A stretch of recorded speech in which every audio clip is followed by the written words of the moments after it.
Welcome to Black Love Matters, where this serves as a therapy session for figuring out adulthood, loving each other, and find our inner Barack and Michelle. Or Jay-Z and Beyonce. Or in this episode, we're going to talk about Michael Vick and Catastrophe Fink. Oh. Y'all know Michael Vick married? Is he divorced? No. That's what I thought they stood together. Michael Vick and his wife, Jifa, have been wrapped up in love since high school. And she went with him when he was fighting them dogs, when he was a good football player, to when he made his appearance on Atlanta. Did y'all see that? Shout out to Michael Vick and Kajifa. Am I saying her name right? Kijafa? Kajifa? Those too many consonants and vowels together. Oh. Kajifa? Or is it too many vowels? Too many vowels. Kajifa. What, Neil? I'm trying. I know you are. I'm trying. Just shout out to them. I know they've been together for a super long time. That's definitely a ride or die. She was with them when the white people attacked them. Mm-hmm. Black people, we was just like, yeah, nigga, just cut out all that fighting with them dogs. But, you know, we don't really believe putting people in jail. Mm-mm. You know, with shame, right? Shame on you. Shame on you. Pay some fines. But I don't know if we necessarily put people behind bars for that. No, especially when... Not fighting dogs, right? You know, we don't like folks. We don't hear about nobody skinning no dogs. But fighting dogs, that's a very hood. Actually not hood. That's a very southern. I feel like it's southern hood thing that has migrated to all black inner cities. Oh. Has that slowed down? I don't know. I remember being younger and niggas like had on pit bulls and they always act like they own some shit. Yeah. Like the dogs be this crazy. Yeah, niggas used to fight dogs in my hood. Oh well, maybe down south they would fight them chickens. I think I seen that one time when I went down South Georgia one summer, and they was like, "We about to go back around the coop." I said, "What the fuck is around the coop?" And I went back to them niggas was fighting chickens. I said, "No, Satan." They had like razors on the chicken. I said, "What type of shit is this?" Fuck? Oh, we left. All my cousins from Michigan was like, "We're not a part of this. We don't believe in it, and we're not participating." These niggas cockfighting in the back. They fighting chickens with razors on them. Oh shit! And then my other cousin is we gonna eat them for dinner. I think that. And Nyambi was namaste back in the day. I don't like the energy that chicken died with. I don't think that's put good in my. I don't think it was chickens. I don't think we ate them, but we had like fried chicken because it was like a family reunion or something like that. And I think I passed on it. I was like, I'll pass. I'll eat this lettuce salad. And you know, back down south in the old school, they don't have romaine lettuce or chopped salad. You just got iceberg with a tomato on it. So I'm just eating all this water. I'm just eating a hunk of iceberg lettuce with some tomato. I don't even eat tomatoes, with a cucumber and some thick French dressing. I said, I'm not eating that chicken. And me and my other cousin, I remember we going to our parents' snitching. I'd be like, they be fighting them chickens. Like, you know, I feel like I had to get it off my chest. Like I feel like I had to confess to somebody else. What is it? You pass isn't that a psychological term? When you pass like this knowledge on to someone else and it's like it's no longer your responsibility. Yeah. And I remember both my dad, you know, the one who be somber, he was like, oh. And all I remember my mom doing was rolling her eyes and be like, that's why I ain't wanted to come here. Because it was a family reunion. She's like, I ain't want to come here. These niggas fighting chickens. Don't got nothing else to do. I think my mom mumbled under her breath, I hope the chicken fight them. She's like, oh, that motherfucker get loose and slit all their throats. Don't got nothing else to do. So I don't have a lot of sympathy or empathy for that. I don't believe the man should have got all the time he got. He do deserve some fines. But I also, Nyambi is a firm believer is once you pay your debt to society, it is cleared. So I am beyond that. Welcome back, Brother Vic and Sister Fink. Okay. Anything else about them, Nirams? No. Or chicken fighting? Oh. You was from Mississippi. I'll be from Mississippi. They do that down there. Yes. What they fight down there? Everything. What were the shenanigans you got into as a child when you went to summer? That's probably one of the clearest things I remember. Like, I think that actually shaped me as an adult when I was looking for grad schools or moving. They was like, you want to move down south? Hell no. Nah. What? Absolutely. Because in my head, I said, these niggas fight chickens as a pastime, and I go to the mall. I fell off a trampoline once. Oh, my God. Yeah, that's a down south. Then trampolines and ATVs. Yeah, I fell off a four-wheeler. Them dangerous. Yo, city boy, don't know how to ride no four-wheeler? Yeah, them niggas just be riding in dirt and mud.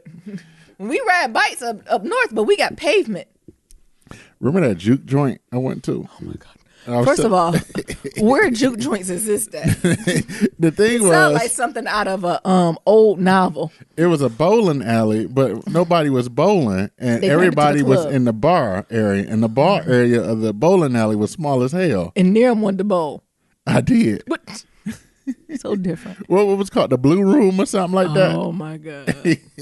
We going to the blue room, cuz. Like something about that's endearing, but something about it I can't take it. We gonna go holler at some ladies at the blue room. And are you really? Don't you know them? Ain't they your cousin? Shut up. Don't do that. That's not something we take on in the black culture. Neil, say hi to your cousin. Oh shit, you my cousin. We girl? don't do that in the black. We try not to do that in the black culture. Cousin by how? We try not to do it in the black culture. And that's the thing, down south, everybody your cousin. Yeah, we try not to do that. We try not to have Game of Thrones. By family or blood, just by friendship? We talking about blood or blood, marriage, or friendship? You can't tell. Clarify. Yeah, up north is very clear. I was listening to a podcast. I can't remember which one it was, but they was talking about like the different types of aunties. So you got like the auntie that stays across the street, but y'all not related, but you call her auntie. Yeah. You got the auntie that like always cusses you out. Yep. You got the auntie that lets you sip wine when your mama ain't looking. Yeah. Or just teach you things that your mama think you too young to learn. They be like, child, I think I might be that auntie. Go ahead. I feel like those are the types of cousins you find out when you go down south. Because I'll be riding down there with my cousins. Or they just say, what up, cuz, a lot. Yeah, what up, cuz? They call you by the, not pronoun, but the descriptor. Mm-hmm. Oh, that's mom's. Oh, that's auntie. Right. Oh, that's nephew. Brother. I'm like, oh, we don't do that up north a lot. No. I'm like, oh, literally, that's your. That's literally your brother. Yeah. Yes. I understand now. I truly understand. Oh, but I do remember that juke joint. And he was going. Did they sell catfish in it? Did they sell food in it? Yes. That's why now down south clubs got it because they serve good food, honey. Up north, you ain't really gonna get you can get you a bottle served that's overpriced, but good food, unless it's a strip club, you ain't gonna get good food at the bar. And I remember ordering a Long Island and had no finesse. Oh my God, it was just poison. It was just all the liquors with no sweet and sour and no Coke. Oh my God. I said, I'll just have a Crown, please. I'll just have water. Next, I bring my own. Okay, we had to get on the show. Was I with you? I went to somebody's club or bar. It was dirty, and they was like, "You want something to drink?" I said, "I brought my own water." I don't know where we was at, but I brought my own shit. They was like, "You want a sip of water?" I said, "I brought my own water." They was like, "You nigga, you brought your own water?" Yes. I said, I don't trust nothing in here.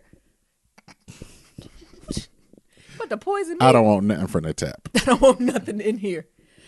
Who is you? I'm Nero. And I'm Nyambi. And this is episode 118. 118, y'all. Be sure to leave a 1, 2, 3, 4, 5-star rating and review on Apple Podcasts and on Stitcher. Mm-hmm. Follow us on that Facebook, Instagram, and Twitter at Black Love Matters. Remember, that's black with no K. Mm-hmm.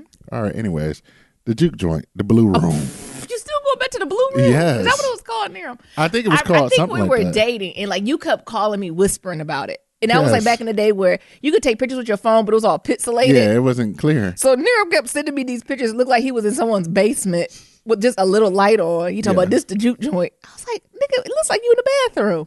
Yeah, that's what it looked like. Did you have fun? Did you leave and your clothes smell like fried food? Yes. Oh my God, I hate that. It smelled like fried fish. I hate that. Because these niggas had a fish fry. That is Nyambi pet peeve. My clothes or my jacket smelled like food. Ugh. But it was crazy. Like, it was a bowling alley, but nobody was bowling, and everybody was in the bar area of the bowling alley. Because bowling night probably Thursday. You know, they do I admire the community that they had. So the bar was off the hook. Yeah. And then I'm thinking to myself, oh, we going to I'm about to go ahead and get it going. Ain't getting that going. Had a strong ass Long Island. And you sat down? With no finesse. First of all, Long Island is a very, like you said, if a Long Island is not finessed appropriately, it should be illegal. Yes. First and foremost. But why would you? My dad drinks, so like, no, I don't drink. So all I drink is wine. Okay. Or just a splash. Oh, is it my check-in? Where it's your check-in. Look, y'all know that kitchen table be getting us sometime. Well, yesterday I had a day off. Today I'm probably at the bot store again. Another fucking storm is coming. Yep, 4 weeks, 4 storms. They play too damn. Like, if this was December or January, I wouldn't even say nothing, right? First day of spring and it's about to snow. But this is really some bullshit. It's to the point now, this time the schools ain't even really closed. They like, we gonna close in the afternoon. We gonna try to get these kids through there. Because at this rate, the kids ain't gonna get out till next January. Right. They ain't gonna get no summer, honey.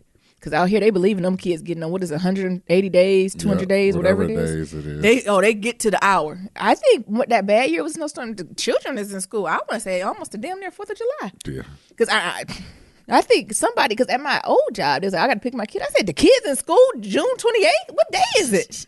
I said, what? They was like, yeah, they only get like 4 weeks of summer. Snow days, man. Snow days in New England, they get you. You would think they would adjust the start date then. You would think so. Yeah. Because since we've been out here, it happens every year.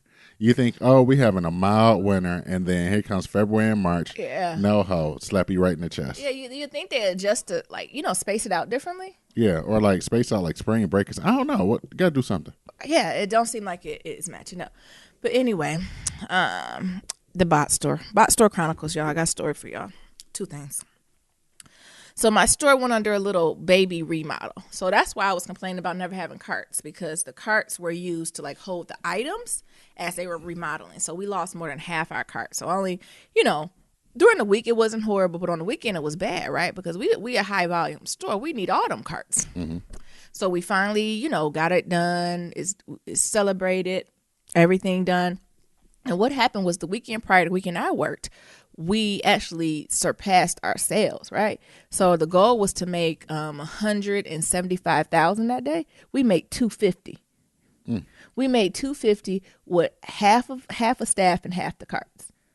And my manager, oh, Nyamba, you held it down on front and we didn't even need blah, blah, blah, whatever bullshit. And he was like, in celebration of that, the model being redone, I'm going to buy lunch for all of y'all. Mm-hmm. And one of the young ladies who works under me, I'm her supervisor. Her family owns like this Middle Eastern Afghan restaurant.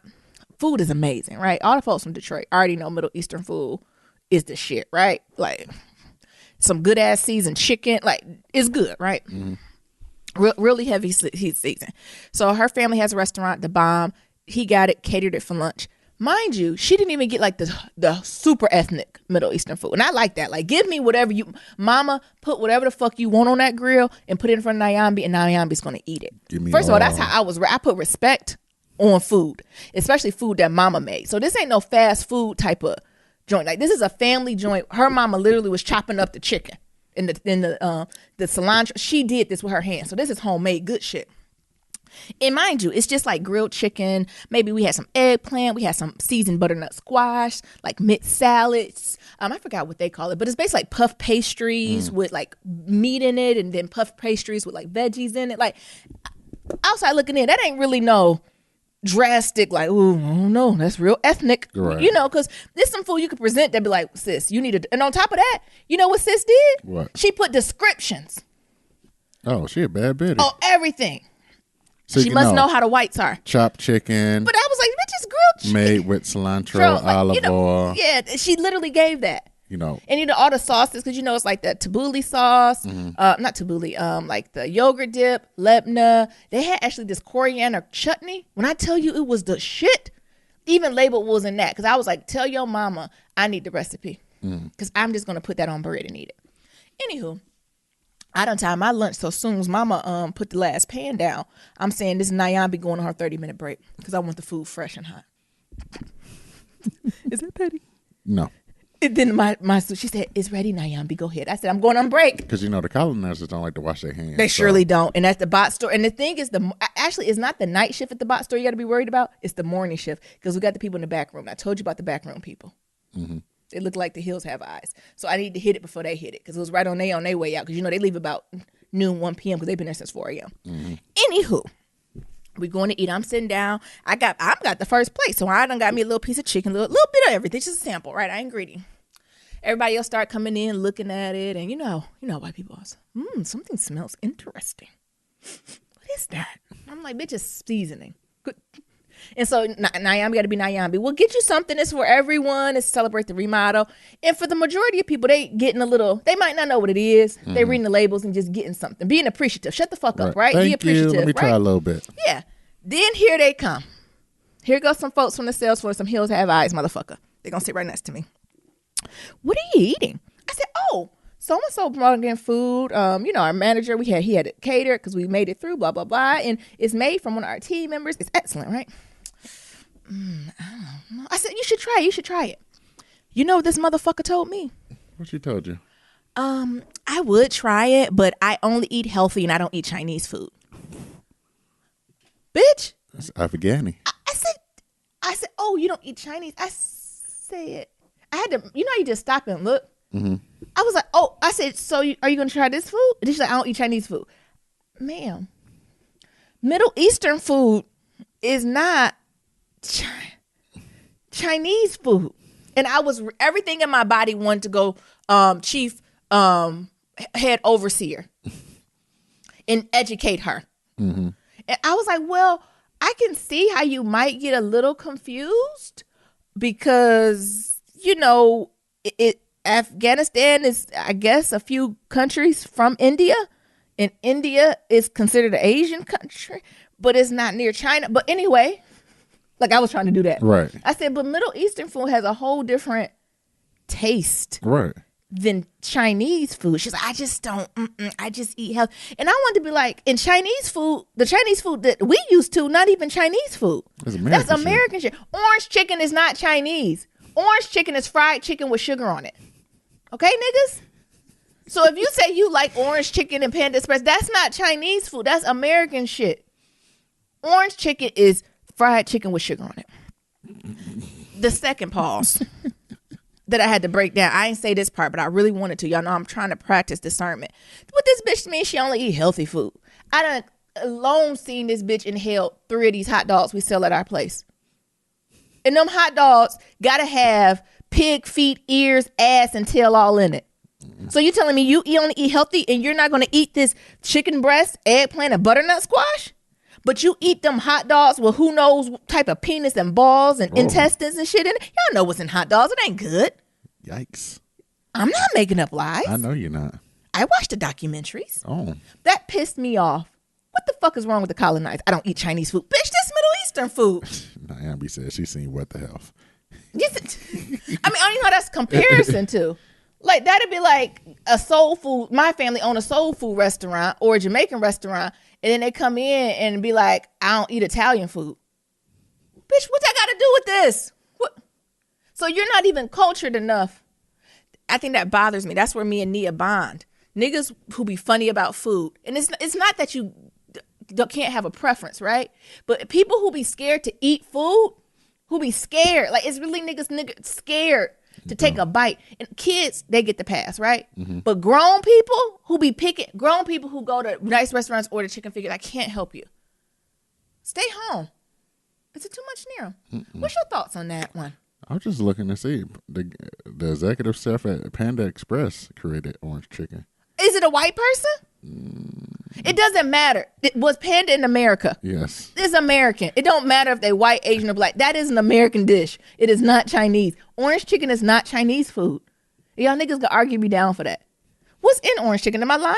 No, it's just chicken breast. And orange juice and sugar. I don't.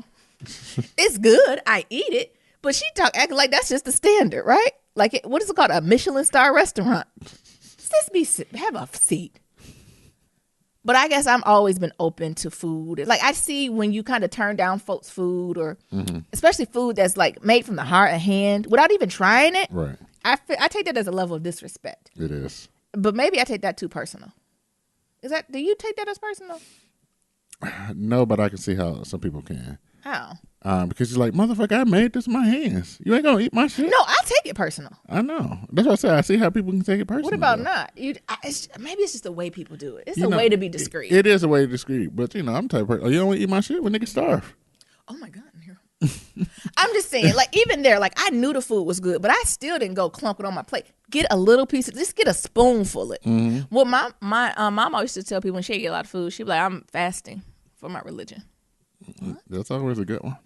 Because people don't really want to go too deep into that. Nobody want to mess with God. But it just upsetted me. Second strike at the bot store. So y'all, we know we about to go into summer. So we always do seasonal hiring for the summer because, as y'all know, especially y'all with the children, y'all like to bring y'all kids to the bot store when y'all bored during the summer. And y'all just be going in circles. Y'all come there why is that, parents? Come here. Y'all just come to the bot store every other day and just buy one egg. Make a list and come once a week. No. Anyway, we're hiring. And as y'all know, I oversee up front. And I think my guest service person was going on their lunch. So I was covering their lunch. And when folks are interviewing, they always check in with us and we kind of take them to the back. This one young man, Fine, right? Dressed fine, like nothing. No red flags. But he came early, which I'm always impressed by. Like his interview, I think, was maybe at 11. He got there about 10:15. Still wrong coming early. You know, maybe brother had to take the bus, get a ride. You do what you got to do, right? So that wasn't even no red flag to me. But I was like, oh, you know, you're early. They're interviewing other people. So what you can do, you can sit in that little eating area, or you can walk around the store and come back maybe 10 or 15 minutes before we can squeeze you in earlier. Right. And he was like, okay. And he walked off, and it looks like the hand of God stopped him. And he turned around back to me and looked at me.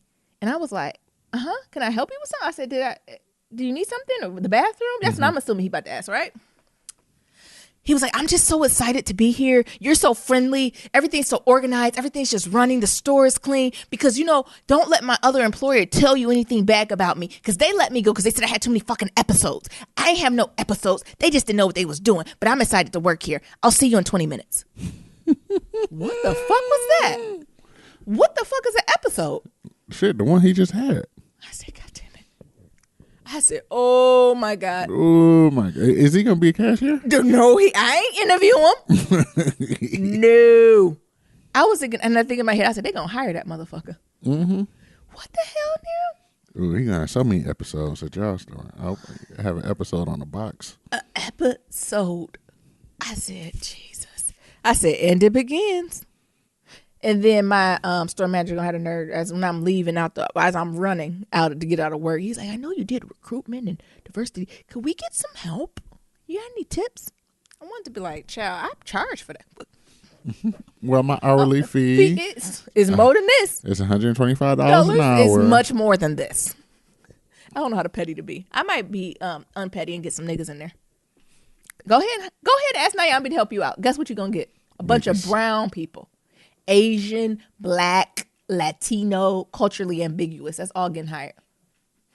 So sure. But I know what you want. You know, we out here in New England with all these first name, last name, private schools that I don't know if they really do in school. That's what he want. The small liberal arts. Sorry for y'all who did small liberal arts. Honestly, I recommend folks, first generation students, to go to a liberal arts school because they embrace you a little more. They treat you better. Yeah, they treat you like it's very fluffy. It is. It's very fluffy. But at least they'll cultivate you more than a public or like these bit schools. Well, the bit schools are just pushing your ass through. But yeah, I recommend going to like a little, they got a lot of money. Go ahead and do that. So that was it. That was the bot store.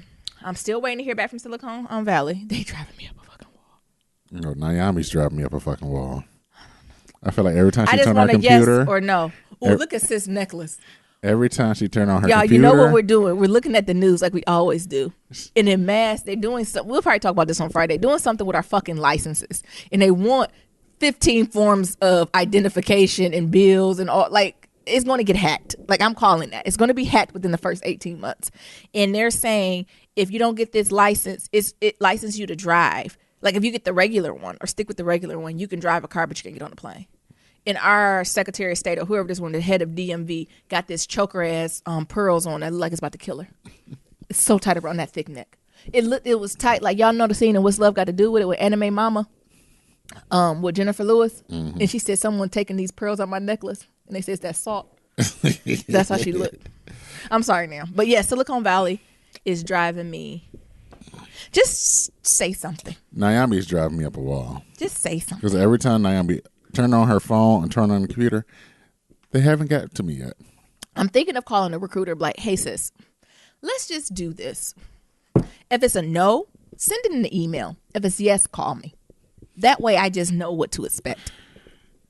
Naomi, it's going to come when it's going to come. Shit, this is my life. I know it's your life, baby, but it's going to come when it's going to come. I mean, can I get a timeline? It's going to come when they're going to come. Timeline is not respectable. It's going to come when it's going to come. The thing is, I'm prepared for no yes, but I just need to, because I feel like I cannot move forward. And my counselor told me to get my shit together. Thank you. And I can't. I think I told her. I said, oh, I'll get it together once I know the answer. Nearham shaking his head. That's basically what I think she did. She was like, I can't with this bitch. Like, I think that's what she wanted to be like. I can't with you. Can't with you. But I think this situation is bringing something out of me. Y'all know how I talked about my depression. Like, actually, my counselor put me on bed. She was like, are you sure it's your depression and it's not anxiety? I was like, fuck, I don't need no more layers to this. Stop putting that in my head. You know when people say things, you be like, it is that. What's it called? Hypochondria? I got that. Because anxiety is something that I've never really struggled with, right? I think as a black woman in America, or maybe just as a brown woman in America, you always at a state of anxiety, right? It's just how do you cope with it, right? And how do you navigate with it? So she brought this idea of anxiety up to me, like, maybe you're just displaying anxiety in a different way. And have you don't necessarily treat anxiety and depression the same way. You don't. I didn't know that. I guess Niram knew. How do you know? Well, how do you know the difference? Have you had either one of them? Well, I used to have anxiety attacks in high school. So. Oh, that's true. I forgot you told me that. And I think that's when I think of anxiety, right? I think of like having anxiety-inducing attacks where you feel like your heart is racing. Like when I think of anxiety, I think of something that almost immobilizes you. But I guess it's not that. No, that's anxiety attacks. Yeah. But yeah, I can see how that can happen. I think you suffer from catastrophic thinking. What the hell are you? Don't add nothing else. What? What are you? What's that? I gotta get my sage out. What the hell, Nero?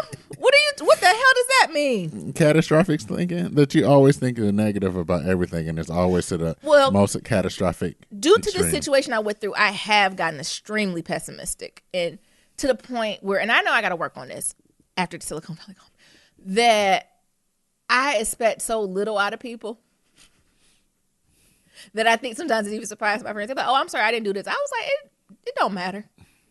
I expected you. Like, I didn't even think you was going to hit the baseline, honey. To the point where we be out on a date night and Nayan be like, I didn't expect this to go well. Like, damn, baby. It's a different level, right? It just calms the nerves when you be like, yeah, this might be a shit show. Is it just a regular night out? Absolutely. Because I go to the box store every morning, and I just come in the box store and just spray my stuff for Febreze and let the shit begin. To the point where my manager be like, do this. I said, not a problem. And then people like, wow, yes, you do all that? I said, I'm going to try my best. And that's all we can do. That's my new theme up front. We're going to do the best we can do. Why you get quiet now? Because I just think about that catastrophic thinking. Catastrophic thinking. Yes. I don't think it's catastrophic. I do think a few steps ahead though. And that could be, I don't know if you think a lot of steps ahead. Not professionally or personally, but I know that's why I said I got to get my active listening skills up, because when folks be talking to me, I be processing shit. Like, she be thinking about my head's like. It's like that meme with the numbers and the shit be going through. I'm like, Nayabi, I'm talking to you. Yeah, I do that sometimes at work, and they'll be talking, and I'm already trying to process something else because they first few sentences is bullshit. So I'm like, oh, okay, I'm done. And they'll come back. I'm like, oh, huh? Did you ask me? Can you say that again? They probably think I'm slow. Because the thing is, when they start stalking super shit, it's like my brain be like, it turned to white noise. I gotta stop that. Like, it literally, like, I've caught myself like, oh shit, I didn't hear a word they said. What did he say? To the point where I got I got the old cashiers who be nosy. I just asked them, I said, what did they ask me to do? And they can repeat it back like what? Like clockwork. Yeah. He said. I said, thank you. Get the Kit Kats. Like, they were talking stupid shit. Can we look at, like, they'll ask me stupid shit. Can we go explore the back room for the candy ratio? What are you talking about? No. I can't do that. No. I'm going to go back there and grab the candy in front and put the shit out. That's what I can do. I'm not about to do analytics on Snickers and Mr. Good bars, okay? That's what I'm not going to do. Why are you laughing at me, Nero? Because. Is that petty? Yes. And I'm not going to tell them. So I'm like, okay, they be saying that, but yeah. No, I'm not doing that. Bye. Nero must still look it up, catastrophic thinking. Catastrophic thinking can be defined as ruminating about irrational worst-case outcomes. I'm playing the Randall and Beth game. Needless to say, it can increase anxiety and prevent people from taking action in a situation where action is required. So I'm playing the Randall and Beth worst-case scenario. I just do it constantly. Yes. It helps. Next, Migos and Drake walk it like it, talk it, walk it, talk it. What is it? Walk it like I talk it. Walk it like I talk it. Talk it like I walk it. I think I'm more here for the video than the actual song. Yeah. But I'm here for the song too. Like, it's very, like, Niram is a music snob. Like, Niram in her past life was a DJ, really into that. Like, music is my form of therapy. I take it any way I can get it, right? Mm-hmm. So if it drives emotion through me, it's good. Even if it was made on a child's toy. It does, because some of their beats be sounding like, what's some xylophones? Mm-hmm. It don't matter. So I think it's definitely Migo-esque. It's very 4 or 5 words, repetitive beats. Walk it like I talk. Like, it's very 7 words. Ain't that song like Whoa Kimosabi? Is that a song? What Versace, t-shirt. baby. No, Whoa Kimosabi. Is it something about the white t-shirt? Yeah, mama told me. Not that sound like this. Walk it out, whatever. I don't know. Just walk it out. Walk it out? Walk it like no, that's I'm showing our age. Walk it out? What is it? Oh, that was a good song. That was a good song. But I'm not Joe Buttoning these children right now. Okay. It was a great song. I was here for Migos and their outfits. I was there for all those rings. Y'all know I like a ring. Y'all know I'm here for a handful of rings and a mouthful of gold. I'm just here for it. I'm here for Drake's Jerry curl. It looked like his hands stink. Like, it looked like, like mildewy. Like, it looked like he smelled a little mildewy, but not in the neck. Like, I know he don't stink, y'all, but y'all know what I'm talking about. Folks that had too much stuff in their product in their hair, and they washed their hair, and they touched their hair, and their hands stink. Mm-hmm. That's what Drake was giving me, but I was here for it. It smelled like carefree curls. Yeah, it smelled like carefree curls and ass and dick, I guess. And then Jamie Foxx. I'm always here for Jamie Foxx. He's very douchey. I do think him and that white woman is together, but that's neither here nor there. But I was here for the whole shout out to Soul Train, because I got to remember these children, they weren't born with, and I'm not even talking about the original Soul Train. I'm about the Soul Train that came back on in the 90s. Mm-hmm. They weren't here for none of that, were they? No. So at least we had a generation. Like, I remember seeing the old school Soul Train, right? From reruns and my parents. But we had a generation where, who was it, Shamir Moore? Mm-hmm. Was it Shamir Moore? I don't know. I'm just agreeing. Did you not watch it? Where's your card? I watched Put it on the table. One. Shit, I watched the original. I watched all of it. I remember, what time did it used to come on? I remember me and my aunt, shout out to Aunt D, used to sit on her bed and watch it. Like, it was a thing. Like, you watched other people dance, and we would diddy bop on the bed. Oh. So, the kids don't have that. There's no form of Soul Train now, right? No. They bring the Apollo back. So, I'm like, oh. So, I was wondering where everybody was going mad. Like, oh, this is so hype, we should do this. I was like, wait, this is a thing. This was a thing for years. Soul Train been around. What do you think the Soul Train Awards come from? Right. Come from the Soul Train line, niggas. Yeah. So I think it was good for the culture. Mm-hmm. It was good for me. It was, and also, I know we talk shit about the Migos. I know I Joe Button them sometimes, but honestly, it was good just to have some happy music. I love my boy Kendrick. I love Common. I love all the conscious rappers, but I need Summer 18. I think what's the boy who look a little slow with the red hair and the teeth that they always said he ain't rap tight? Who is he? Lil Boat. What? Lil Boat, Lil Yachty. One of those. Like, I think I'm ready for their music now. Well, he just dropped the album. Like, I just need to really, I just really need to diddy bop. I really just need to diddy bop in my afro, my stunner lipstick, and like a cute sundress. Okay. I just need a break from the consciousness just for a couple months. And then when fall rolls around, I'll be ready to get back on board. But I am here for a nice diddy bop. Well, look, songs that really don't make sense. I'm here for that. So I guess you want me going to Royce the 5'9" with me, or I'm not here for Royce. He really 5'9"? Yes. That's anything to brag about. And you ain't gonna be going with me to Tech 9. I thought you liked Tech 9 though. I'll go, but I'm just saying personally. Mm-hmm. Sometimes you immerse yourself in certain type of music. I don't want rappers to teach me anything. Mm-hmm. Like, I really just want to snap my fingers. Mm-hmm. I'm trying to think of an album that just was all dance hits. Like, I either want dance hits or I want R&B songs. Like, I could go for, what a CD I can go for? Actually, that's not even mumble rap. I could go just for a good ass CD. Can we get back to Mariah Carey, The Emancipation of Motherfucking Mimi? Jesus. Man, you took it way back. That CD is the shit. I need something like that in summer. I don't think the kids ready for that. Oh my God. Some of y'all children who was born in 95 and later, go back on your streaming devices what the old people call it, on your devices. On your devices. In Spotify, and look up The Emancipation of Mimi and listen to that fucking CD. She ain't the Mariah we know now. Well, Shake It Off on that one? I need to shake it off. Yeah, but that's the thing. Because your love ain't the same. Mm-hmm. That's not even the best one. They got Circles on there. Fly Like a Bird. Oh my God. Stay the Night. Oh, I could go for one of those type of CDs where you just got your windows down, the breeze going through your hair. Actually, when this podcast over, I'm listening to The Emancipation of Mimi. That's when Mariah had it all together. I thought you was going to say like Nelly Country Grammar or something. I could do Country Grammar too. That was a nice little Diddy Bop CD. Yeah, that's like Usher. Usher Confessions was another one. That's kind of you getting your feelings with Confessions, but that was a good ass CD. Mm-hmm. Like, I can go for really one of those types of CDs. Like, we'll see. Chingy? No. Oh. I'm trying to think. Are you trying to think of your CD? Your CD is Country Grammar that you can just be like, I'm talking about a CD you hit fucking play.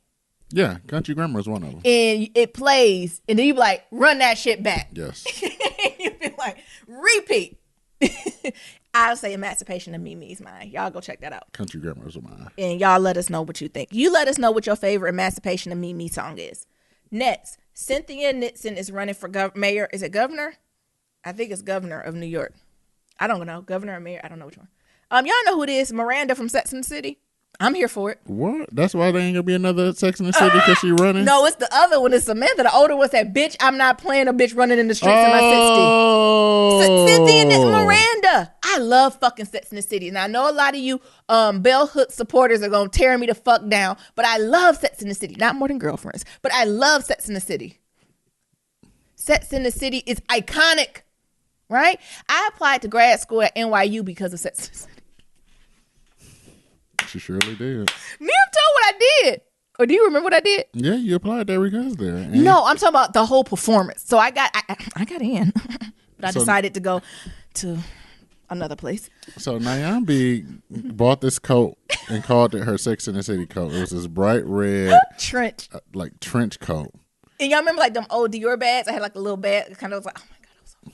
And my hair was natural, but it's Sex and the City. I wanted my hair to like to blow when I was walking to the street, so I got it straightened. And then what happened? It rained. It rained. And the subway was so hard. Like my hair started frizzing up. I had to go to Dwayne Reed and buy like a little bonnet and tie my afro up. I was sweating. It was creepers on the subway being mean to me. So peep this out. Because I remember this story vividly now.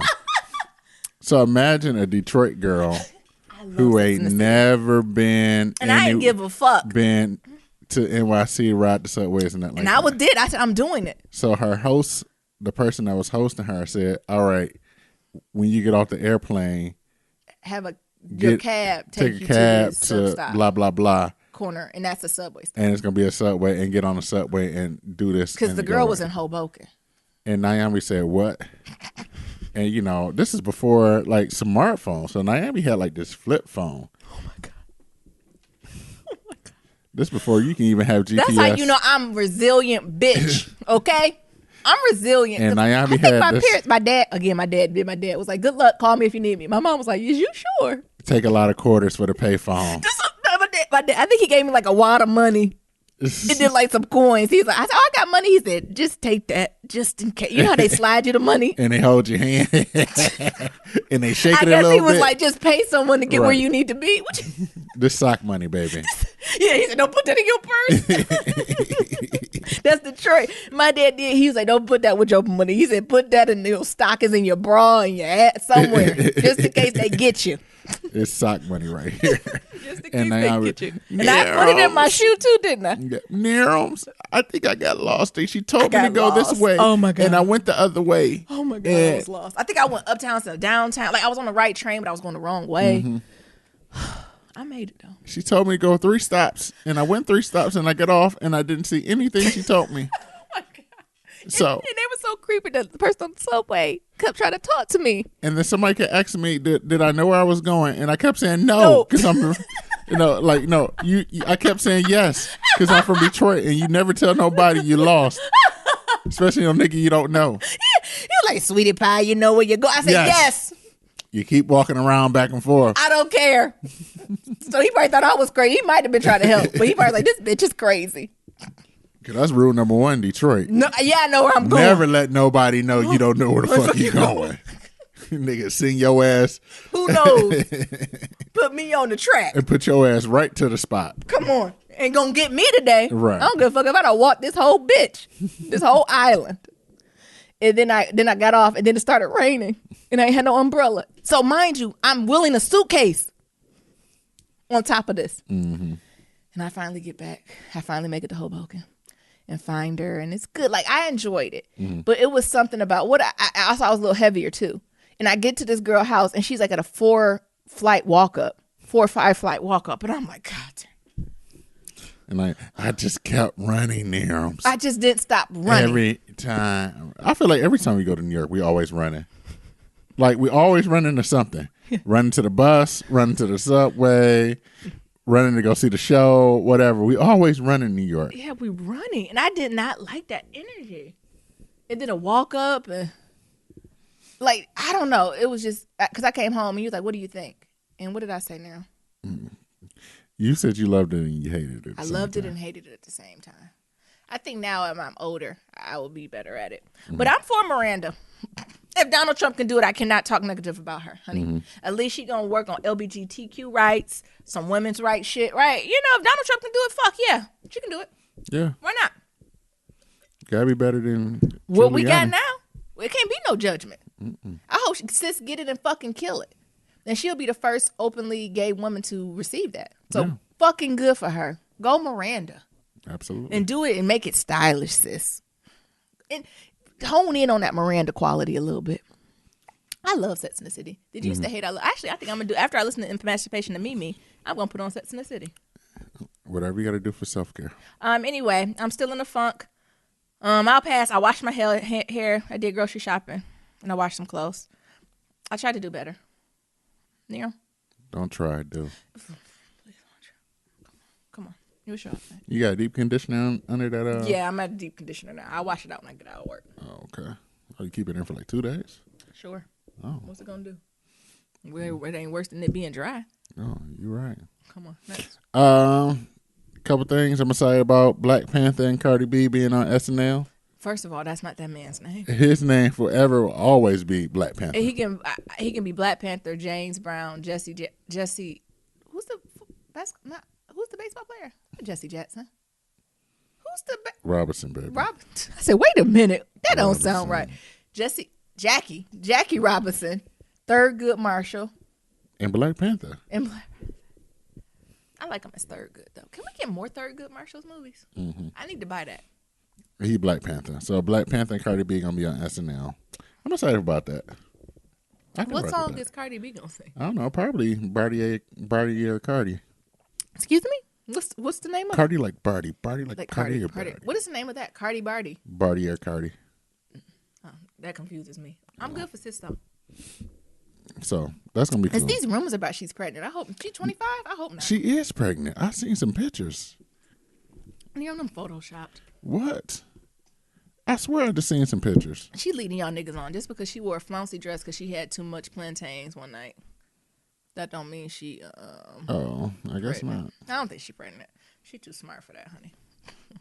And not that you can't have, but when you in the prime, yeah, get your coins. Have a baby in a couple of years. Yeah, go ahead and get that IUD. Yeah.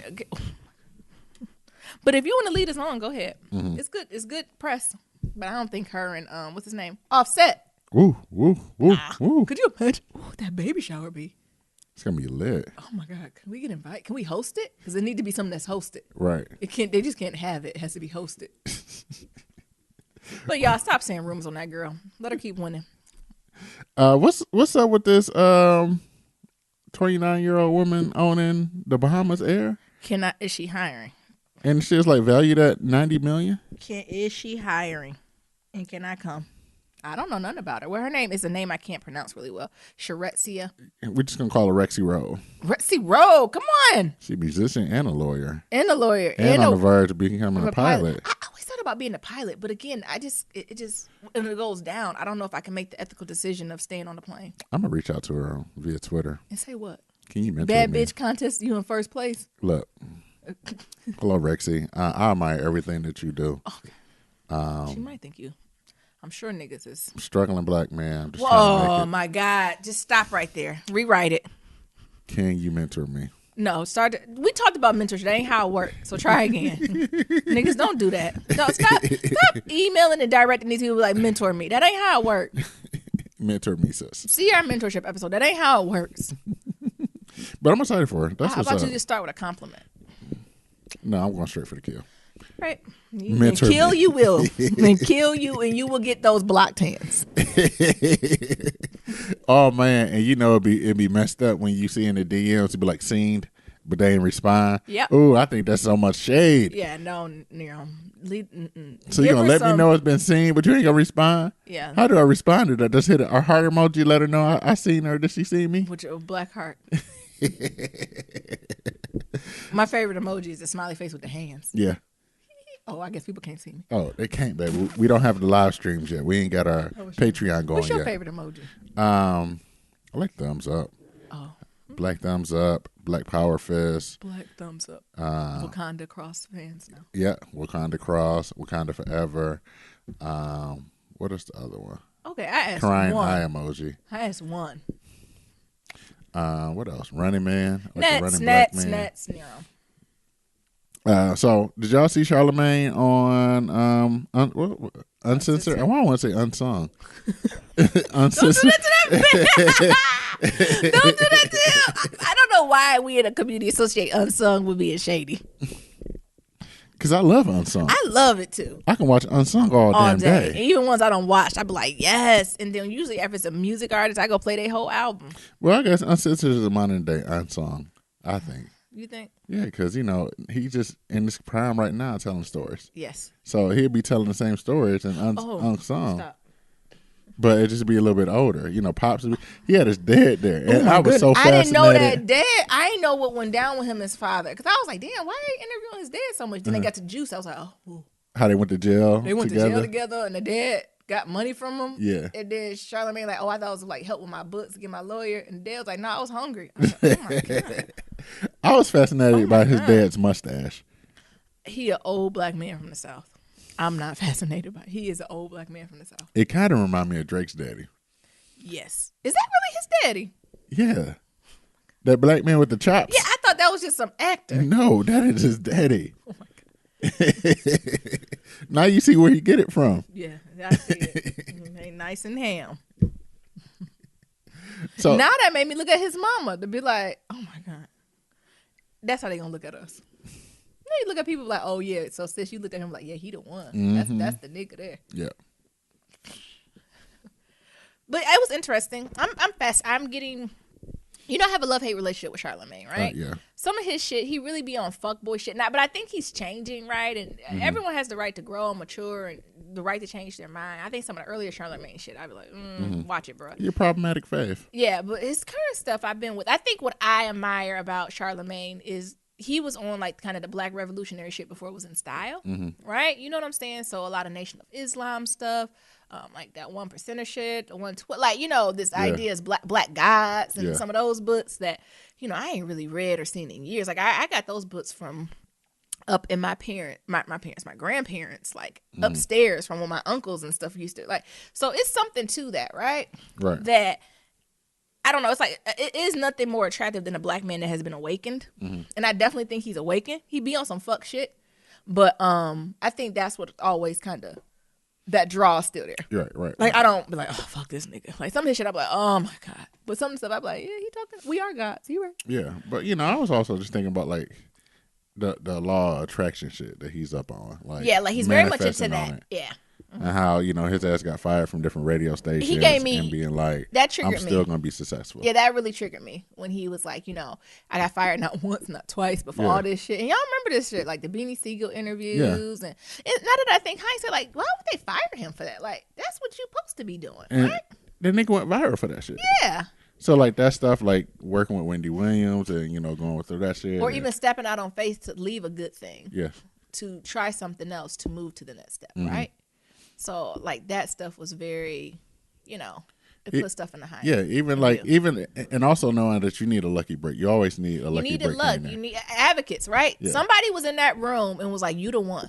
No, it was that Ray J interview that made that made the Breakfast Club hot. Ray J, not my favorite person either, but I think I've said this on Black Love and y'all tore me up. Ray J has made careers.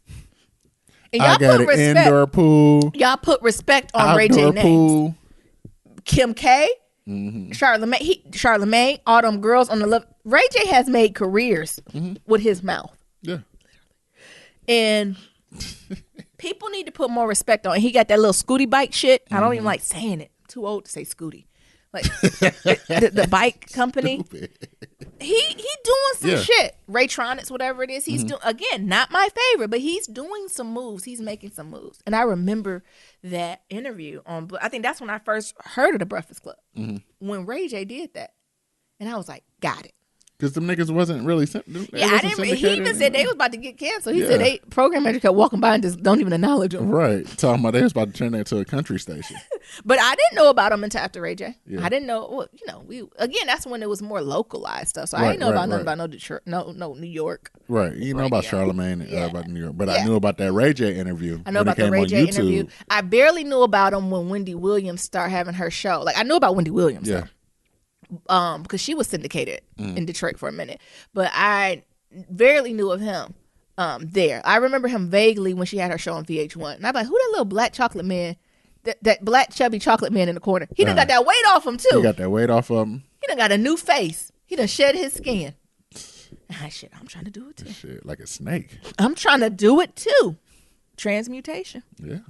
But I thought it was interesting. Y'all should take a peek, especially for the idea, especially if you've had, hiccups personally and professionally. So personally, he was in jail a few times. Like, he overcame all of that and being fired from jobs or done wrong by jobs, unfair justice, and still being able to come on top. And like Niram said, that idea of you just need a yes. You just need one yes. You need one advocate to say, we're going to try this. Absolutely. And that's always been my motto. All you need is one. Come on, Silicon Valley. All you need is one to change your life and change everything around. Won't it? Yeah. The Lord, come on. Go ahead. Love and Hip Hop Atlanta. I didn't watch it. I'm low-key here for Erica Mena, but that's it. Erica Mena will be on This Is a Mirror. Oh my God. I need to figure out when. Messy. Because I will be watching that. Messy. And look what hole you done did yourself in. Man. All unnecessarily. Revenge is a powerful drug. Go on Twitter and search the hashtag. What's it called? Search the hashtag DJ Envy Challenge. Oh my God. What's the challenge? All the memes with the empty chairs and how niggas was talking about it. Hilarious. I think one of my favorite ones was like my dad been winning at the DJ Envy Challenge since 1986 because that nigga ain't never been in my chair. So good TV. Actually, I need to watch good internet. This Is a Mirror because I think Kid Fury was on there. Yeah. One night. Yeah, I need to go back and watch the whole episode. Okay. And see. And Eric, Mena messy. Mena messy. So it finally came out. That's Kirk's baby. He the Pappy. Oh, it is? Yes. I was so uninterested in the premiere. He the Pappy. Duh. Gotta be. If it wasn't, I think I would have to turn on television because they literally. Mona Scott did a playwright. And that ain't fair. You can't do playwrights and call it real life nonfiction. He the Pappy and Rashida's not having it. Duh, she knew that. Gotta know that. She knew that. And if he wasn't, that's even worse. So now you fucking bitches raw? Either way is a problem. What, Nero? And that baby look like him. It do. It look like baby. It look like that nigga. Young Jock fascinates me. You know what? Young Jock fascinated me when I DJ'd for him. Just he's talking very to that eclectic. nigga. He's a very eclectic motherfucker. Yeah, he's eclectic. But as he get older in age, and now he talking about he live on a boathouse. And the last season he lived in a treehouse with them llamas. And he get those haircuts. This nigga is probably having his best life ever. Yeah, he's very eclectic. He's a gamma. He's one of you. He fucking bitches. He's a gamma. Having all these babies and living in weird places. He's a gamma. Had me thinking maybe. No, we're not. Do I want to live in a boathouse? No, Nyambi's not living on a boat or a treehouse. No, I'm not doing that. Killed my dreams. Nope, not killing. If you would like to have a side boathouse, you can, but that's not where Nyambi's living. But it's nothing without you, baby. Exactly. You got to make a choice. Oh my God. Life's about choices. Okay. It just fascinates me. Yeah, no, he seems like not someone I would date, but he seems like someone I would want to be my friend. Mm-hmm. Like when I was younger, some of the male friends I had were fuckboys, and they amused me. Like, to the point where they would just tell me stories, and I'd be like, tell me more. Now you know that's some fuck shit. And they be like, oh, nah, Yambi, you bringing the juice down. I'm like, continue. I said, I'm not here to judge. But I was like, as a woman, what was that from? As a woman, I got to tell you that's some fuck shit. I think that's what we ain't friends because they was like, I'm seeing this bitch talking down on me. Because I just can't, as a friend, I just can't let you, I'm going to let you tell the story. But I'd be like, yeah, you was wrong on that. And they'd be like, what? I was just trying to do this. I was like, no. But that's good shit. Fuck, it's good entertainment. Ooh, that's big. I remember just being on the phone with one of my other guy friends. I don't even know if you know him there. And just, actually, they're like from high school. So I remember going like to college and we would still keep in touch. And again, just platonic. And they would just call and talk crazy shit. And I'm just like, what? I said, bitches is falling for that? Yes. And like, you know, these niggas is savages, right? So they sending me receipts, pictures. And I'm like, that is that bitch. And you know, my school is kind of a little further away. So when they come up through, because they done made that, these niggas ain't go to college. They just make tours around all the colleges. And I was like, nigga, you ain't doing this. They're like, yeah, I got somebody on your campus. I'm coming visit. I want you to go to dinner with us. And I'm like, no. I said, I don't want to go. This nigga done made up a whole story time I'm his sister, his cousin. I'm just at the table. Can't say no words. I don't know how much he done lied. Until the girl talked to me, I'm like, yes. And I said, don't you ever put me in no situation like this with some free Red Lobster. Got me looking crazy. I might pass this bitch on campus. And I had bitches who would come up to me like, you heard from so-and-so? No. I said, and this me, huh? Who? Your cousin. It is. That's my cousin. I don't know why I said, because he a fuck boy. Yeah, I had to be like, I think one time I said that. I said, y'all know, he ain't about shit. She was like, we talk, no, that's how it went. You talk about your cousin like that? I'm like, huh? I said, I said, it don't matter. I said, I just got to tell the truth. Family's family. That ain't shit. All right, Nero. We got some pillow talk. Fits My Lives by Iyanla Van Zandt on the Mitchell Brothers. It's a 3-part series, but I got to come in here at the end of part 2. Nero, did this one touch your heart? It kind of did. This one almost had me in tears because I was like, I can't take this, right? So it's about these 7 brothers who, shit, where do you begin? So it's 7 black brothers, all stair steps to each other. So they like 26 to like 30 something. Yeah, like each age. Yeah, like they all 9 months apart, 9 to 12 months apart. And both their parents were either on drugs or not in their lives. So as a result of that, they were all put into foster care. And some of them didn't realize they had these other brothers till they were like in their teens, so like 13 and 14. And once they found out, they kind of clicked up a little bit and they kind of remained in contact. And as they got older, some of them were able to like be grouped in foster homes, right? So some of them, like 2 or 3 would be together. Like, you know, they would be somewhat together. And was it Philly? Why do I want to put them in Philly? I don't know where they're from. I'm sorry, my Philly listeners. Philly be rough. Philly, Baltimore, Detroit, Chicago. They rough spots. I'm placing them in Philly. Correct me if I'm wrong. So even though they'll be in different foster homes, like they'll be within radius of each other, right? So even though they're not living together, they're able to kind of still run together, you know, check up on each other. Fast forward, everyone's grown, and Van Zandt brings them to her house of healing. And it was just fascinating just to see the effect on these boys. So as I said, it's 7 boys, right? Out of that 7, 1 is in jail for 75 fucking years. And the other one was killed due to some type of gun, drug violence.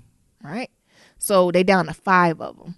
And with the brother that died, who was shot, a few of the brothers are holding resentment towards some of the other brothers to say, well, you were there, you was around him more, why didn't you protect them? Like, you ain't go after and kill these Negroes who did it right, holding this anger. But the icing is, the older brother is a little mentally challenged. Yeah. I can't put on my finger what it is. He seems high functioning, right? But you can tell something's not connecting, right? And they was like going ham on him, like, you should have been there, why didn't you do nothing? And then he trying to explain it, and they cutting his ass off. Like, right. And then the younger brother stepped in and be like, oh my God. This is why I know I had to stop the episode. You know he ain't rap tight. I said, damn. He know that too. Like, what? Right. Let him talk. Y'all over talking him. Yes. You know he a little slow. So, Niram, jump in. You know I talk all day. But it's just this idea of so much misplaced anger and rage at each other, right? At each other, at their the parents that's where it should go. But it's not necessarily there. And at the world, right? Yeah. That it was heart-wrenching. Because what was positive about this is that these black males, because usually this is what you don't catch, they were able to articulate their pain.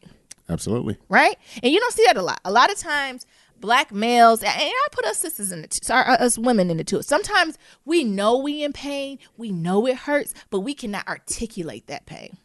They were able to so eloquently articulate the pain they're in, right? Their internal pain. And what Von Zant was saying is, that's beautiful, but they didn't have empathy for each other. Right. So they'll talk about their experiences in these foster homes. You know, I think a couple of the men were maybe molested. Some of them were in the drug game. Some of them was like got their ass beat. And they were able to articulate it and say, I know this had an effect on me. This is why I am. This is why I have this hate and rage. But again, it's that idea of not active listening to each other. They were listening to each other to respond. It was like the Oppression Olympics. Well, you got beat, your ass beat, I got raped. You're like, well, shit. Both is bad. Right. And not saying, oh, bruh, I feel your pain. I am sorry. Right? I'm here now. So she was really trying to get them to do it. I know one thing that stuck out to me when she was in the kitchen making breakfast. First of all, I need to eat some of her food. I don't know what she was making, but she was whipping and flipping it.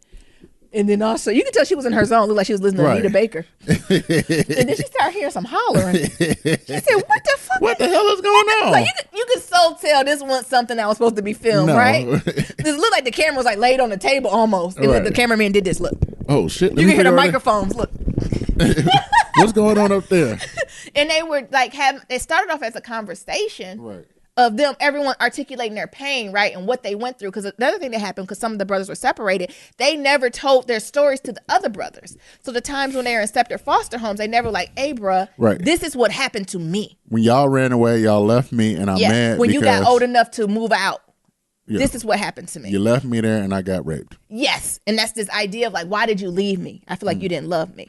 And instead of folks listening, acknowledging, and affirming that, everybody start... Yep, and going back and forth. And Von Zant, she came in like a mama. This is going to be Nyambi. And your children, right? Some people know their words have venom. Like, I know my words bite. I can say really nasty, mean stuff, but I'm not really going to whoop nobody ass unless someone swing out on me, right? That's just not my personality, right? Niram's the opposite. Niram not going to do too much talking. He's just going to hit you. And you're like, why'd you hit me? So we got them two fighting. So you got the one who's spitting venom, right? I ain't gonna hit you, but I'm hurting you with my words. Right. Then you got the other one who just balling up his fists, and she literally had to tell the one who talking, shut up, just stop, close your mouth, stop, your talking. mouth is poison, shut up. Stop and talking. I know what it is. I know, because I'm the type of person sometimes you just be like, stop talking, shut up. Shut up. Just shut up, right? You know what you're doing. You know what damage you're doing, right? Shut your mouth when you're talking to me. Yeah. And so it was like when she did that to the brothers, and then she grabbed the one who was getting angry, like she literally just touched his fist, right? And you could see how it just de-escalated everything. Just from this pseudo mother nurturing figure to step in the room, that de-escalated. Right. And Von Zant ain't no big woman, right? No. And she ain't come up with no cast iron skillet, no broom, which I would have did. There's a lot of niggas in these rooms. Oh. Get the swing in the wrong way. You would have came in there with a broomstick? Hey, nigga, stop. If I have sons near him, you a big guy. And he roll up, I pray I raise him right here and do it, but he want to get something with Nyambi. I can't go in there not armed. What? What? Your mom never went after you with nothing? Yes. Come on now. Because you was a big nigga. And just in case you go ticky, I got to be ready. Survival of the fittest. Oh. But she didn't. She just went in there and was like, hey, stop. And that's all it took. And you can see, right? Mm-hmm. And I think this, when we talk about the shy, you're going to talk about that. That just shows like how nurture, right? Nature versus nurture. These boys ain't intuitively killers and dillers and fighting, and that's not who they intuitively are, but they're a product of their circumstances, right? Absolutely. This is their defense mechanisms. This is how they have to move forward. And just with her presence, being in the room, all that de-escalated. And these grown men, right? So imagine if they had that presence at 5, at 10, at 15, right? We wouldn't even be at this point. And that's something I was like, damn. Like, that got me back, like, I probably do need to have some children. Because at first I was like, fuck that. After Desi was gone, I said, I don't know, honey. I don't have no present. What did the child start pissing on shit? I don't. Like the dog. What? The child look at the dog and they both pissing. It's just too much. But I just thought that was something that was interesting. And then they added the sister to it because we on the second part episode. Yeah. And I loved how Von Zahn almost checked her. Yeah. Not shutting her down. But that sister was on one. She was on one. Because I was on 6. You had a decent life. But I think everybody was like, it was just like a complete miscommunication. Because Mercury in retrograde. Because the brothers met at the sister. Yeah. Because I think she's older as well. She's the oldest. She's the oldest of all of them. Because she wasn't with this brother. So these brothers were from one man. But the mother had a girl before she was with their dad. Right. Yeah. So I guess she sent her to her grandmother, if I'm right. Yeah. So the brothers thought that their parents were with her. Yeah. And they was mad at her at the sister. Yeah. Like, because you had it all good. You had our mama. And we out here homeless and shit. Yeah, struggling, living and in the sister's like, no. I met at y'all because y'all had her. Y'all had it better. And it's like, nigga, we was homeless. You live with your grandmother because the grandmothers aren't the same. Right. Like, you lived with the in a house. Right. I stayed in the car. In clothes. You went to college, sis. We stayed in the car that we don't know who car was. Yeah. Like, what? Yeah. So it was like that. It was just like a complete breakdown. And then she's like, but you still understand just because I had materials things, I didn't have my mom. They was like, but. We didn't have her either. And Von Zahn was like, it's a basic, we talk about the hierarchy of needs. You had food, shelter, and love. These boys ain't have all that all the time. No. Sis? And that brings me to that sorry ass mama and daddy. Near me, talk about that mama and daddy. Well, first of all, Von Zahn was like, how did you have it where you was able to pump out 7 kids in a row? And I'm usually not like this. I'm usually not judgy when people uteruses and all that shit come into play. But 7 fucking kids by the same man, all within a year apart. Why you on that shit? No. Tie that coochie up. I ain't know that shit make you fertile like that. Tie that coochie up. 7? Tie that. Maybe 1, 2, I guess. 3. But I guess 7? I remember Bootsy had a interview, and this is off topic. He had an interview about his song called "Dope Dick," and Bootsy he's like, Collins? No, Lil Bootsy, Bootsy Badass. Oh, shit. And it was like, Bootsy Collins had a song, and it's like, why do you create that song "Dope Dick"? And he's like, because I was on that shit, and when you on that dope, you get a hard dick, and all you want to do is fuck. I didn't know that was a side effect. Yeah. Well, that's the. I don't know what shit it was, but. It was something. Because he's like, that's what you call a dope dick. I said, oh. I never did this shit. I don't drink and I'm not on this shit. I guess. So I guess that daddy had that dope dick. But this just fool kept letting him. I would have thought drugs would have made you at least unfertile. That's what they need to add to it. Why they adding chemicals and formaldehyde? Right. Add some infertility. Because this is too much. But it was just a lot for to like watch the parents and almost be like nonchalant about it. Like, yeah, didn't take no responsibility. And it took until like the kids breaking down. No responsibility. Especially that middle one of the middle ones, because he felt like he should have been the one to be able to be a protector. He wanted to protect one because all the ones who went to jail and died was like right in front of him or right behind him. One of them. Right in front of him. And he was like the next one in line, like the next oldest. Because remember, the oldest one is the one a little slow. Yeah. And so they just discontinued. But it was just, I don't know. It's just something about that mama and daddy and how they just not connected. And also, somebody's fucking lying. That mama and daddy is not telling the whole fucking story. Because Von Zahn was like, where was y'all at? Right. And she was like, I was on drugs. Or I was in rehab. No, I was at rehab. It's like, bitch, for 30 years? Where were you? Well, I was on that stuff. You look sober now, Neffy mama. Don't she look like, what's her name? I know you're talking about. Keisha calling Neffy mama. Yeah. That's what she looked like. She kind of do. Not kind of. Is that her? And I was with that as the parents, both the mom and daddy, they could not say where the fuck they was at and own it. These niggas probably was living a separate life. Probably. And how the daddy kept saying, I just want to move on, move on. You can't move on till you acknowledge and affirm what the fuck happened. Right.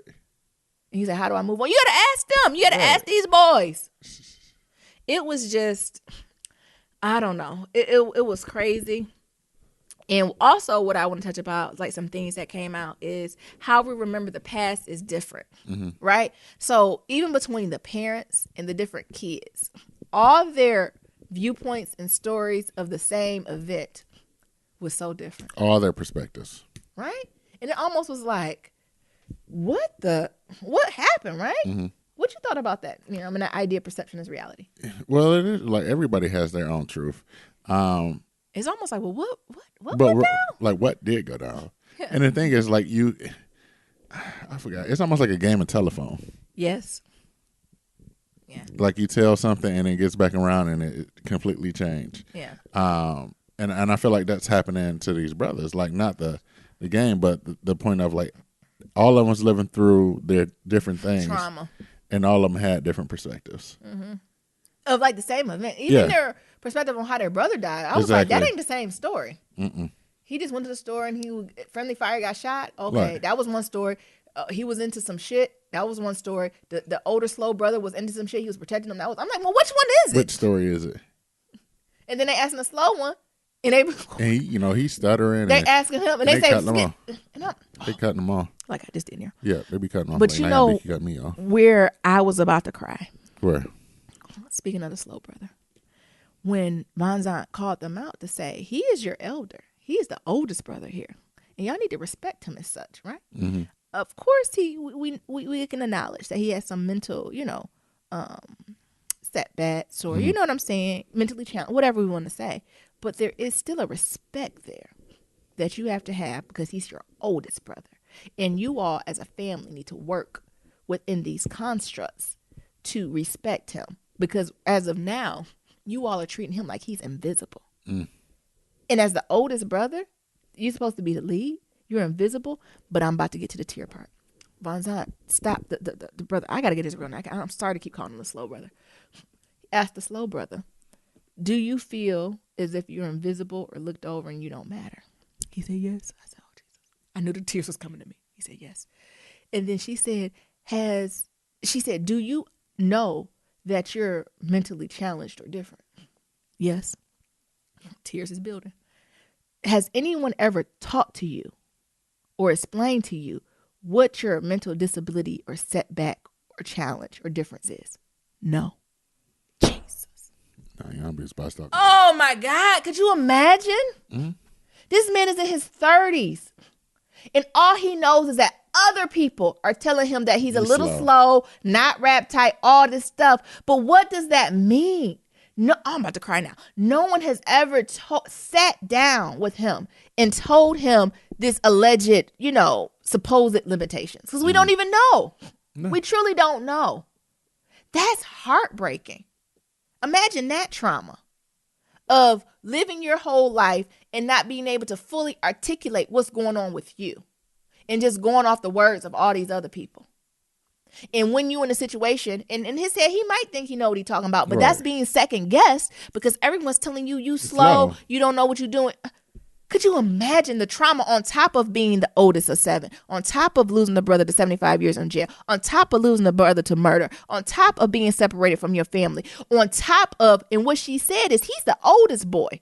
So all y'all who came behind him had at least some type of example of role model of what it is to be a man or not be alone in it.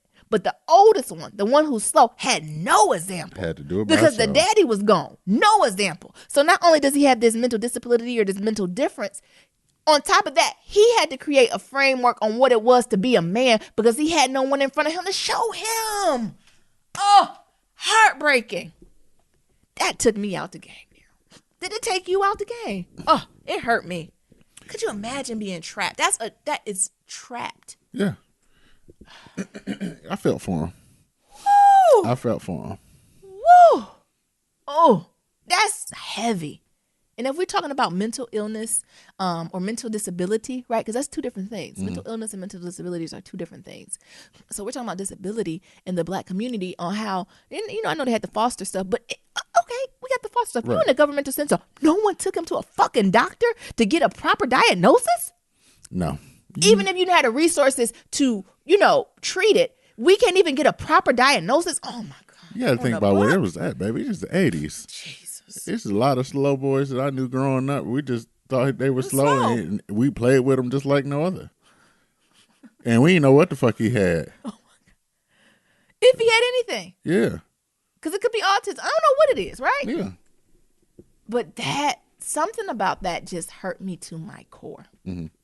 Right?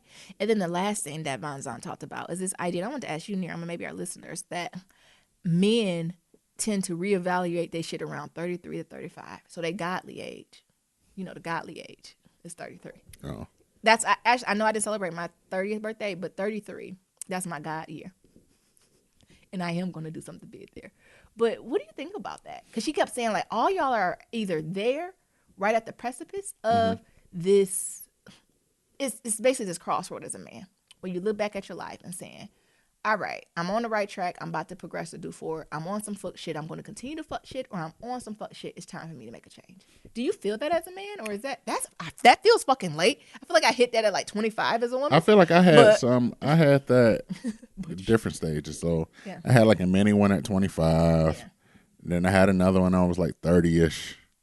Well, when I was 30.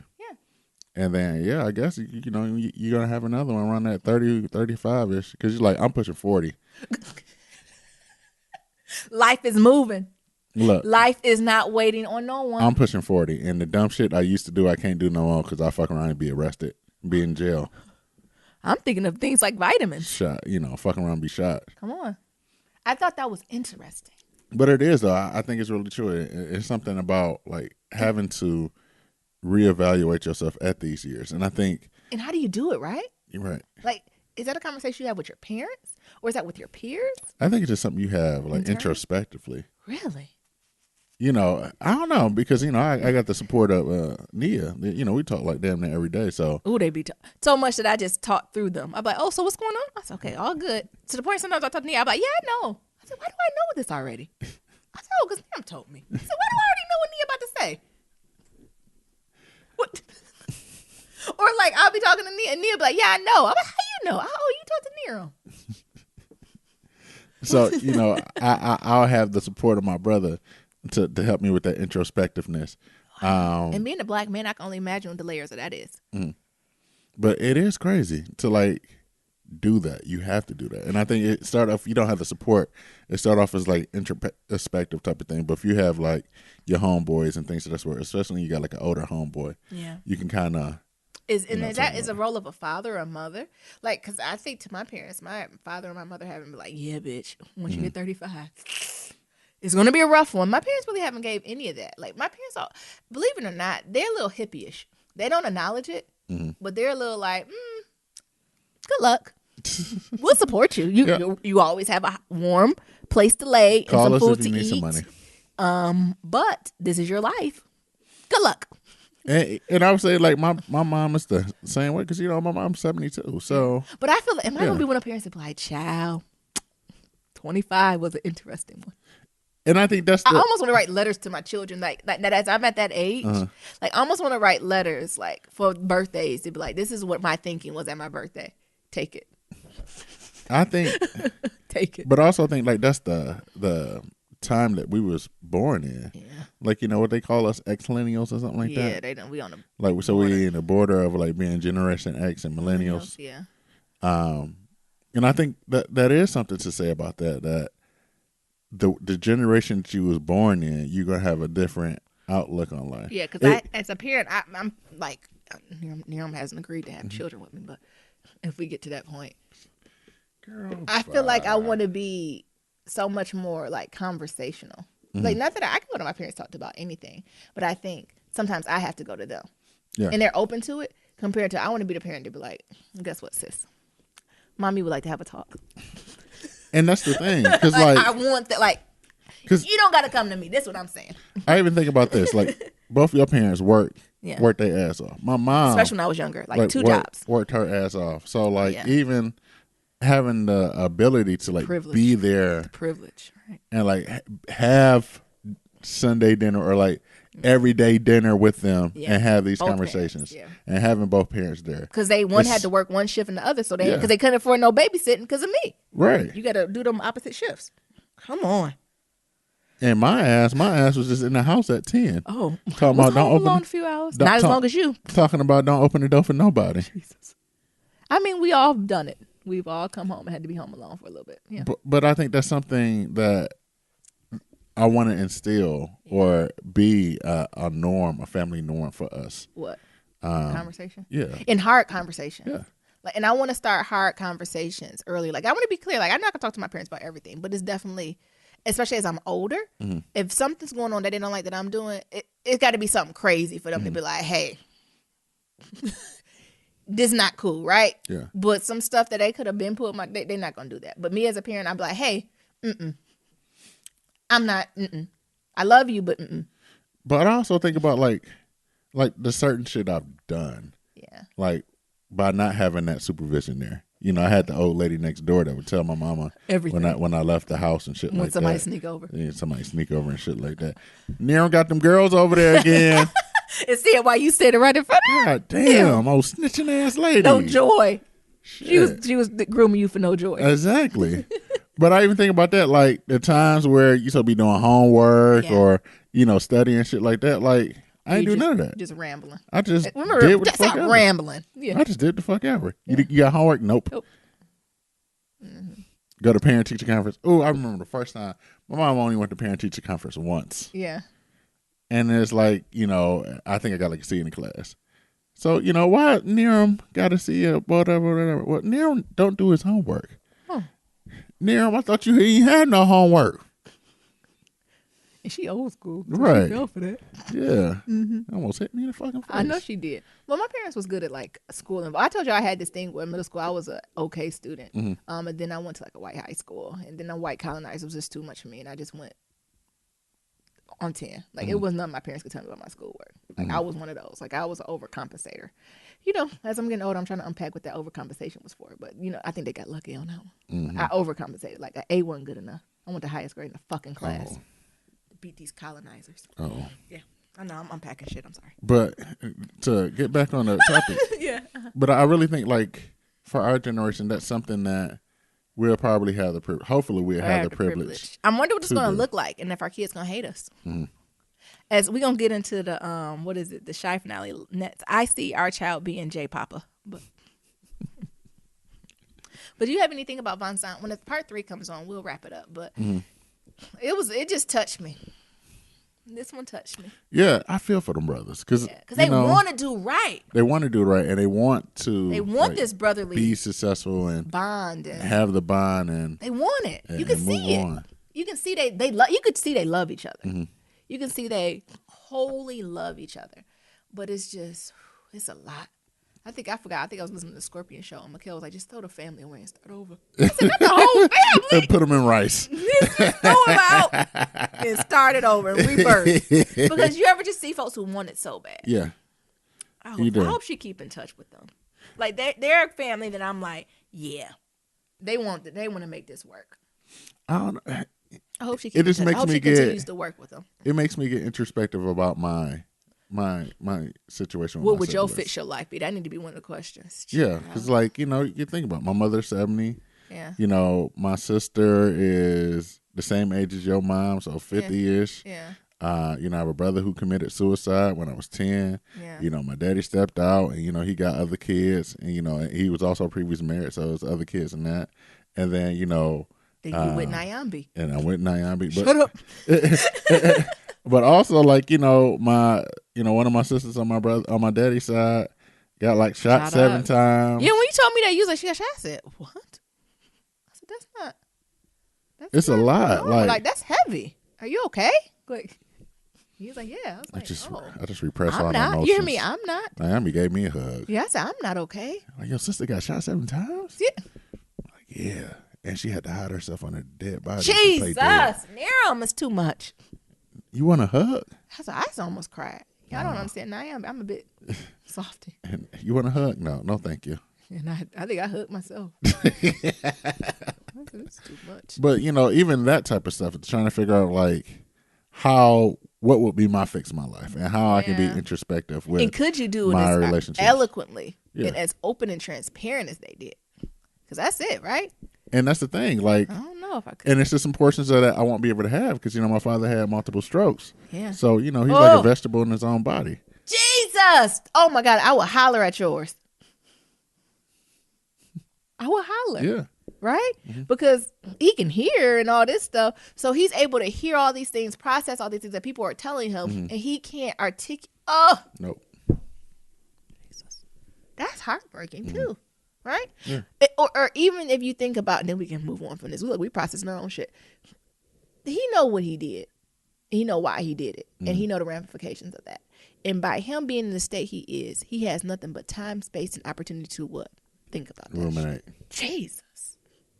That's almost a prison in your own body. That's a prison in your mind. Yeah. He's not thinking about the happy times. As he's getting older, he's like, fuck. Nero. That's heavy. Yeah. That's heavy. That shows you not, not to step on you. That helps humanize it, right? That helps put a little empathy on it to be like, fuck. And being in this space, and I hope as you get older, you get wiser, and you have some, I don't know if regret, remorse is the word, but you're able to at least apologize to people for it. You know what I'm saying? Like even like make amends, but you can't. Like how can you speak? You can't. Yeah, that's heavy to be in. That's between him and his maker, honey. Yeah.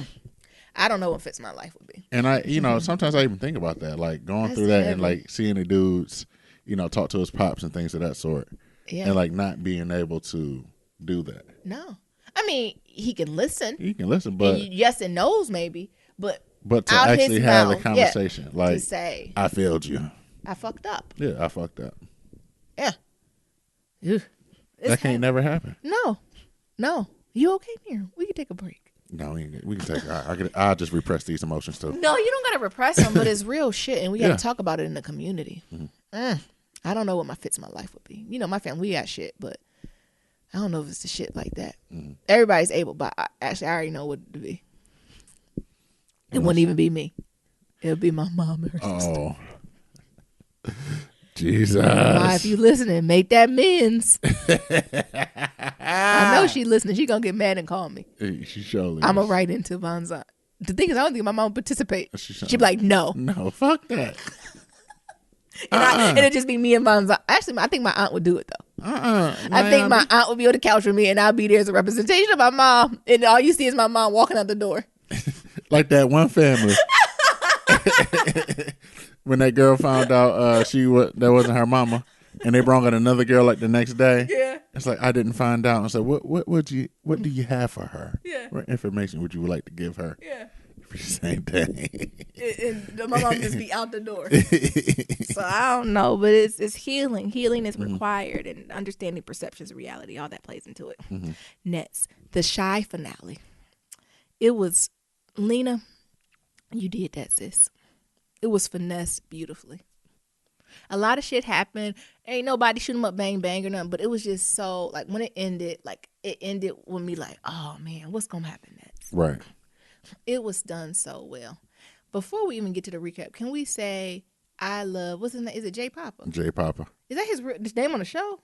Or what? So his name is Stanley on the show. Of course. But the kids call him J Papa. I love J fucking Papas. I think if we had a child, it would be a little bit like that. What do you? Because he loved the Lord. He a little eclectic. That's near him. So he get the love of the Lord and picking up on shit, right? He's smarter than the average fucking bear. He's been here before. He can get that from his mama, Nyambi. But that other shit, whittling wood. Yeah, I know I'm a serial hobbyist. Some of that other shit he talking about, I do this, I embrace, like this, that talk, that's from Papa Nero. That is us combined. It is.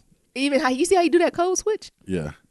Good evening. I don't think that would be when he was talking to his band teacher. They asked about the band teacher, or the play director. It was like, where your boy so and so at? And he's like, well, Mr. So and so, he's just on a hiatus temporarily, exploring career options with the family business. Oh. What? You mean he a drug dealer? What are you talking about? Like the way he even finessed that. I'm gonna talk to his brother. He's a bad mother. Man. He's a bad mother. I wouldn't do that. Or even when he was in the grocery store buying tampons. Oh yeah, he was talking to old boy's mama. So is it a lot of y'all? Is it for you? Is it for the daughter? Is it absorbers? Can you explain the brand? I'm is it? J-Papa. Are you having a heavy flow? And I got Lena. I remember we shouted out Lena before she blew up. Remember on Master of None? Yeah. Go back to that tweet and say, "Hey Lena, asking for a friend." She retweeted us and liked it. Asking for a friend, Lena. We know you renewed for season 2. I'm not asking for a major role. Can we be J Papa's parents? Just in the background. And with the storyline, we got it. University of Chicago, we both 2 grad students or postdocs working there, trying to finish up our degrees or finish up a postdoc. Mm-hmm. That then explains why why J Papa has this depth of experience. Because by day, he hang out with his hood friends at school, and by evening, he hangs out with the black academics. That's why he knows all these topics. Right. Because that's all he just has to do. That's all he's exposed to. It's just black academics. Black academics and Namaste with Nyambi. And on the couch. And hobbies with Papa Nero. Yeah. It makes sense, doesn't it? So we at the University of Chicago, and that's why we have to live downtown. Because that's all we can afford on a graduate student postdoc salary. And we had them when we were young. We can even do the high school, college sweetheart storyline and go from there. Yeah. Come on. I'll be J Papa Mama. I don't even need a name. Just J Papa Mama. Yeah. I mean, you can call me Nyambi. We can even say we try to do a podcast. Right. Whatever you like, sis. I'm not writing your script. All we need is 2 episoes. 2? I just want 1. Oh. I just need to be on the screen once. And I want the fans to bring me back. Oh. Because when Niram Nyambi and J Papa get on the screen set together, we're going to get a spinoff. Do it. What y'all think? Could we be J Papa's parents? He is that character is written so good. Isn't it? I love it. That you be like, where? Because it's kids like that. It's like, you've been here before. Who is you talking? Who is your mama? What y'all talking about? Especially what got me is when I think it was 2 episodes ago when he was whittling that wood and it's like, this is my, me time. I can see telling my child, you need some you time and you need to create a hobby. And this is Nyambi. I don't give a fuck what you do. You can go windle some wood, but you need to create a hobby. And then what my smart ass kid do? Go get a wood whittling kid. Mama, I would like to windle wood. Near get him a kid. I don't. Look, and I'm doing the first wood set with his ass. Yeah, get him a kid. I don't. The nigga asked for a wood windling set. I don't know where he got it from. I was just talking shit. And he called my bluff. I can't let him win. But anyway, I love J Papa. You want to give a summary of what happened? So, who was it? Trice got shot. Yeah. Damn, what is Jake's brother? What is it? Reggie brother. No. His name is Reggie. Or is his name Reggie? His older brother is Reggie. Okay. But the boy name is Jake. Okay. Then got Trice, got his ass tied up in the back of the of course he did. Back of the lack. Mm-hmm. And he done took him to I don't know what the old dude name is. Carlos. I'm gonna call him Carlos because he was in Cuba. I love him. Then gave him to Carlos so he can figure out how the fuck his son got killed.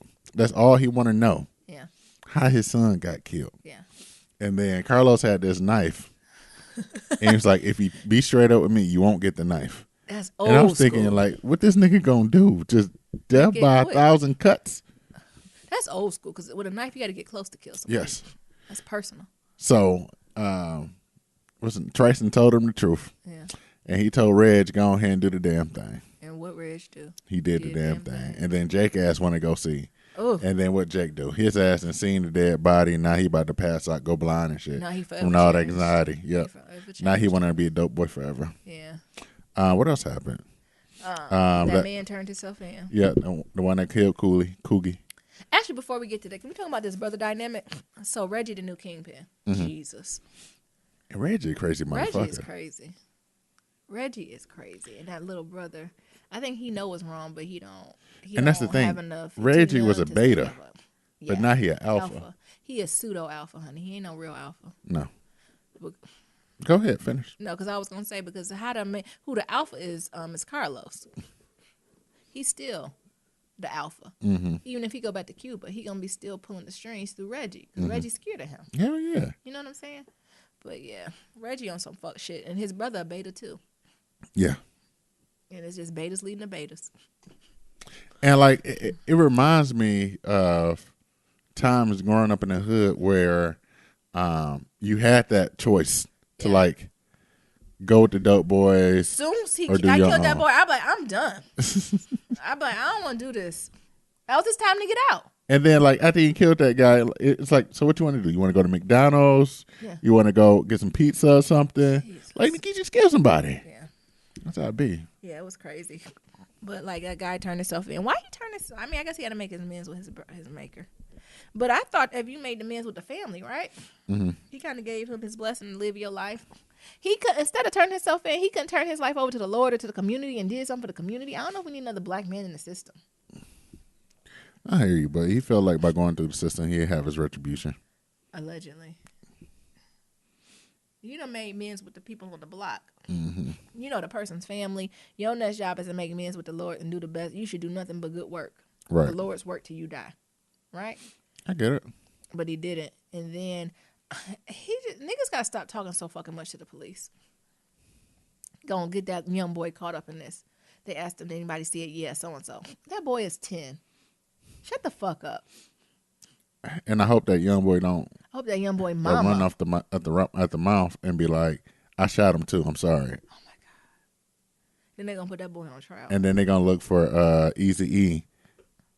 Cause Easy-E took the gun from him. Yep. And then it's gonna go all the way back full circle to Reg. Yeah. Cause that was Reg's gun. Yep. God damn it. Like, you know, some stuff, that's one of the things where it's like just the dynamics of the block. Like, niggas won't let good enough be. Mm-hmm. Like, sometimes you just have to let shit. Shut the fuck up. I don't know who that from. The sermon of shut the fuck up. Take the heat and say you don't know nothing else. I don't know. Right? Especially when we come to done. Yeah, if you're going to turn yourself, don't be dragging the curtains down with this on that young boy and putting that pressure. That kind of pissed me off. And then, you know, once that tied into it, now Coogie Mama, they about to sell the house. Now she can't sell the house because she want to see the trial. What do you want to see about it? He admitted it. Right. That's not moving us holding on to. Because I was like, oh, man, this might trigger her in the wrong way because it's complete now, right? So you've buried him. Your son, you mourned him, you move it. The person's committed. Ain't nothing to it. Mm-hmm. Ain't nothing else left, right? But now this trial open, that's what you're clinging to. Right. Right now, it's still a piece of, like, you know, I think that's playing a little bit on it. And I'm like, jeez, I really wanted that mama and her boyfriend to move on. Mm-hmm. Now they about to get caught in some nigga shit. I don't know what the nigga shit is, but it's coming. Yeah, I can see the colonizers trying to push them out their house. Yeah. Like how they do people in Brooklyn. And they're going to go underwater on it and they're going to be able to sell it or something crazy. Then the old boy with the food truck. He living his best life with the food truck, but then what done happened? Reggie came back. Remember when y'all said you owed me, nigga? Jesus. It's time to collect. I said, they about to have this nigga selling dope out the food truck. And he going to go down for that. God damn. He going to go down for that because the police going to be looking for something because that white police officer in trouble too, low-key, high-key, because he told that man or indirectly told him who killed his son. Right. Right? You ain't supposed to do that. And that was wrong information anyway. Yeah. Oh, my God. Like, a lot of this is spinning Carlos killed the other dirty cop. Mm-hmm. People need to be more like Carlos and move like the wind. Even though it's in his scenes where Carlos asks folks questions, he asks very direct questions. Right. And he don't say nothing. No one ever asked Carlos a question. No. He ain't answering it. Who killed my boy?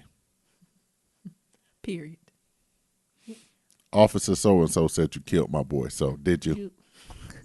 He's just very deliberate. And speaking about that dirty ass cop killed that boy so dirty. Of course he did. He was a colonizer. God the boy still had a chance to live. And he was like, help me. And he smothered him with his foot. God and damn. Looked at him while he did it.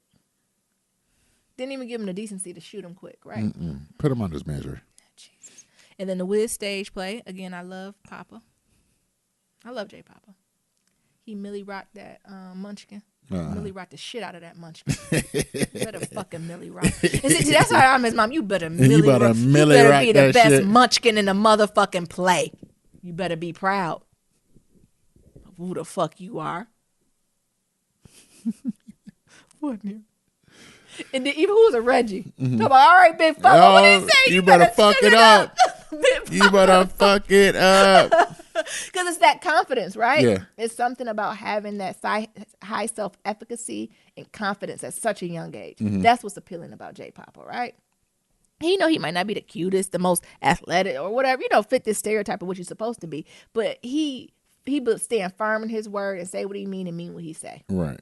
Because even at the end, the little black boy though, he tugs at my heartstrings too though. When he keep going to that big girl, like, I'm sorry, I shouldn't have did. Like, you can tell, like, he a good boy, and he meet it, and she like, I don't even want to be with you no more. I want J Papa.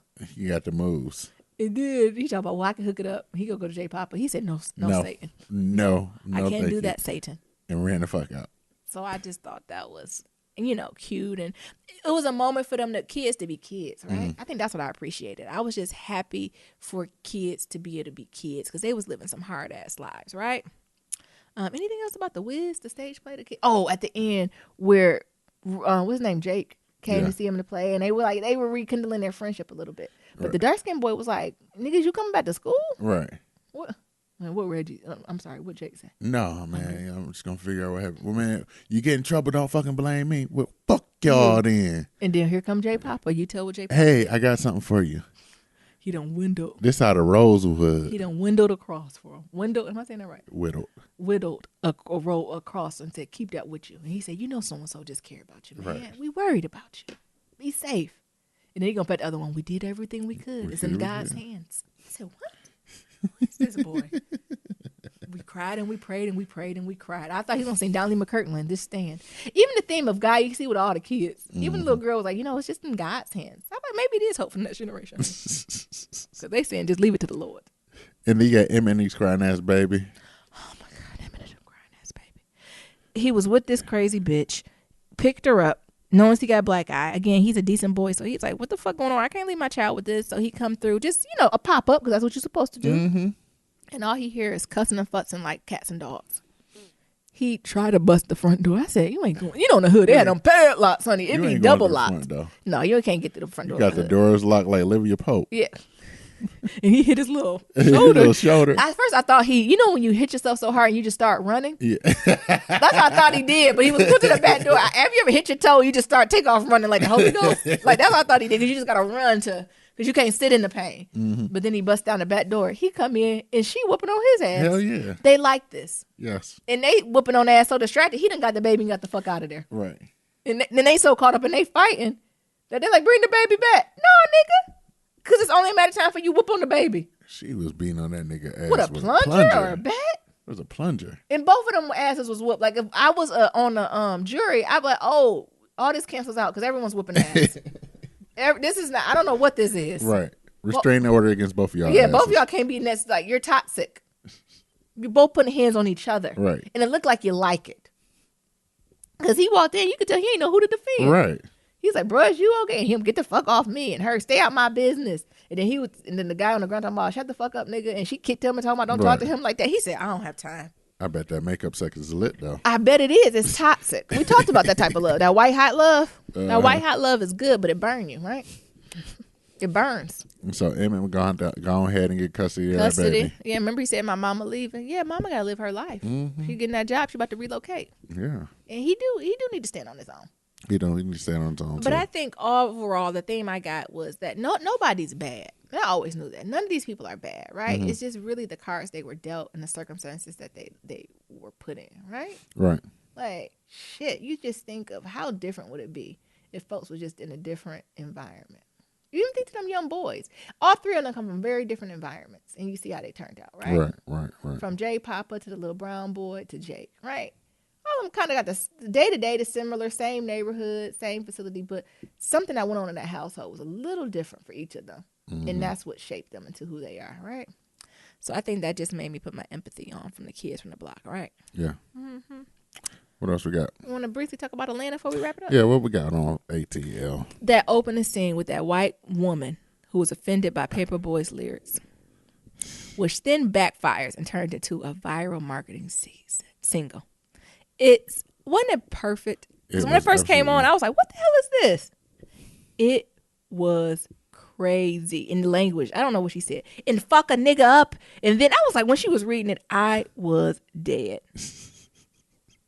It was hilarious. And then when Paperboy dumbass talking about, I should thank the bitch and give her some money, but fuck that. And he took a shot and was like, shout out to White Tears. Somebody make a liquor called White Tears. People got candles that says White Tears. Yes. And just let them bitches burn. Ain't that the truth? Absolutely. My thing was when the bartender said, "Hey, let me get y'all some drinks." Yeah. And then he was like, God. "Put me on." Yeah, and evil, right? People did not. Now, that's what you just did with that airline lady. Mentor me. Damn. Who are you? Put me on. Put me on, nigga. Oh my God. And then her manager. Is everything okay? Yes. No. Thank you. Good evening. Put me on, nigga. Paperboy, my favorite. He need to get an award for how subtle his subtleties are brilliant.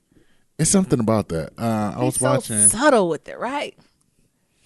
I was watching Childish Gambino, and he's talking about God, he's so subtle. You know, just the whole series of the TV show, and basically talking about how it's hard to be a rapper because they want you to be on, or they want whatever they think about you to be on all the time. Yeah. So if you're a killer and dealer type of rapper, you got to be like that all the time. Yeah, like I think 21 Savage is a killer dealer, but he really just drinking alkaline water and trying to live his life. Exactly. And teach the kids how to balance the books. And that would throw me off. Yeah. It's just something brilliant about that. Mm-hmm. And then we go on talking about how Mr. Glover he said he's tired of getting stunted on. AKA taking L's. That's what I call it. Mm-hmm. He's just continuously taking his L's. And he finally get this little piece of money, right? And he want to take his girl out. And he got cash. So he got $100 bills in true nigga form. And when the first place he went to was what? That movie? A movie Please theater. talk about that movie, because that's your people with these gun reform. Them carry to conceal, honey. Go ahead. So his ass go to the movie theater, and he trying to buy that. He go to the good movie theater that bring your popcorn and liquor and shit to your seats, so you ain't gotta do shit. One. Yeah. So you try to pay with $100 bill, and he looked at it and said, "Oh no, we don't take things that high." Yeah. Like a what? Movie theater when the ticket's $25 a pop, Right. Bitch, buy. No, we don't take this. Yeah. And this girl's like, no, I'll pay for it. Like, no, I'm stunting. No, we just don't take this. I forget what else he tried to give. Yeah. So it just don't work. So he would walk, and then the white guy come and give like $100 bill too. And he's like, "Excuse me, sir. I was just trying to pay with $100." And he raised up his waistband. Racism, honey. And what he said? Gun. Okay. Gun. Stunning on. And then they went to the strip club, and he kept trying to go to all these different places, like a hookah lounge. That's where he went next, right? Mm-hmm. And the hookah lounge was like, you tried to pay, he gave the $100 and the person took it, and then it was black folks, and they was like, you done came here with a fake 100, and the police called the police and everything, and the police escorted them out, and the police was like, we know that ain't fake. But the owner was like hooping and hollering, and he pays. Like, I don't know what he did. And the owner is on one. Yeah. Sorry. He was like, what the fuck? And then finally he said, I'm going to go where they're going to take my money. Where is that? To the strip club. Make it fucking rain. But then what happened to the strip club? First of all, the strip club is a ripoff. But I mean, I like a booty shake and a fried chicken wing, but I only can do that in moderation. Hold on. It's a $200 minimum. They're going to take 20% away. Yeah, because he tried to, for converting it to singles. Yeah. And it's a $200. What the minimum. Fuck? So you just took $40 away just to make this shit into singles? Yep. The fuck? Oh, no, so I couldn't go. His ass was getting finesse all through there. Yeah, and the bottle service. Bottle service comes with the VIP section, but it's like, so I have to pay for the VIP section, and then we add another bottle onto it. It don't come with it then. I'm buying a bottle. Right. Wording. Crafty. Nifty. Or even a lap dance. Oh my God, that was the saddest lap dance. Now, I've been upset about that. I'm like, hey, bitch, I'm going to need you to come shake this shit. You hear me? You come shake it. Mm-hmm. And you shake it for at least 10 minutes. I'm starting the stopwatch. And they was in that limousine ride, and it was just, he just couldn't do it, right? He couldn't stunt like he wanted to. He just catching L. Have you ever had a moment like that where you just feel like you keep catching L's and you're just trying to do the right thing? I think that's the state Nyambi was in a couple weeks ago. Mm-hmm. Oh, it's not going to work. But I was more cooler than him. It's not working, no problem. And featuring the other guy with the wave cap who was stealing, using them cards, just winning all night, getting all types of bitches, free drinks, living his best life ever. Right. But Paperboy did make a thing, because at first he's like, you got to have money in this town. But he's like, it's not that, it's the perception. Money. Yeah, it's the perception of money, not actually having it. Right. Because he's like, look, oh boy, been getting lap dances and all types of stuff. And hadn't to pay the dollar yet. Right. It's just the thought that he going to cash you out. Right. But he don't got no money. He ain't got no money. But you the one cashing them out. Yeah, and they giving you this half-ass two-step. Can we talk about Ern and his baby mama? Okay. What's their relationship like? Are they together now or? Like it's something about that. Like I think they've got mad love for each other, but are they good for each other? I haven't decided yet. I haven't decided if they're good for each other. Well, he need to get back with her ass so he can have somewhere to stay. At minimum, right? Exactly. But you don't Unless just he can come go stay stay with with the her. alligator man. What? He ain't going back to that. Please bring Cat Williams back. He's still on the run. But I just thought something about their love is a little bit, I don't know. It gave me a little toxic realness. They're a little toxic for each other. Because even you notice when he come pay, she's like, oh, I'll take care of it. Don't worry. Like, sometimes you got to let niggas sit in it. Look, oh, we can't be here? Okay, we'll go. We'll find somewhere else to break this chain. Go to the casino or somewhere, right? But there was something about that. Like, this nigga, all he wanted to do is spend $100 somewhere.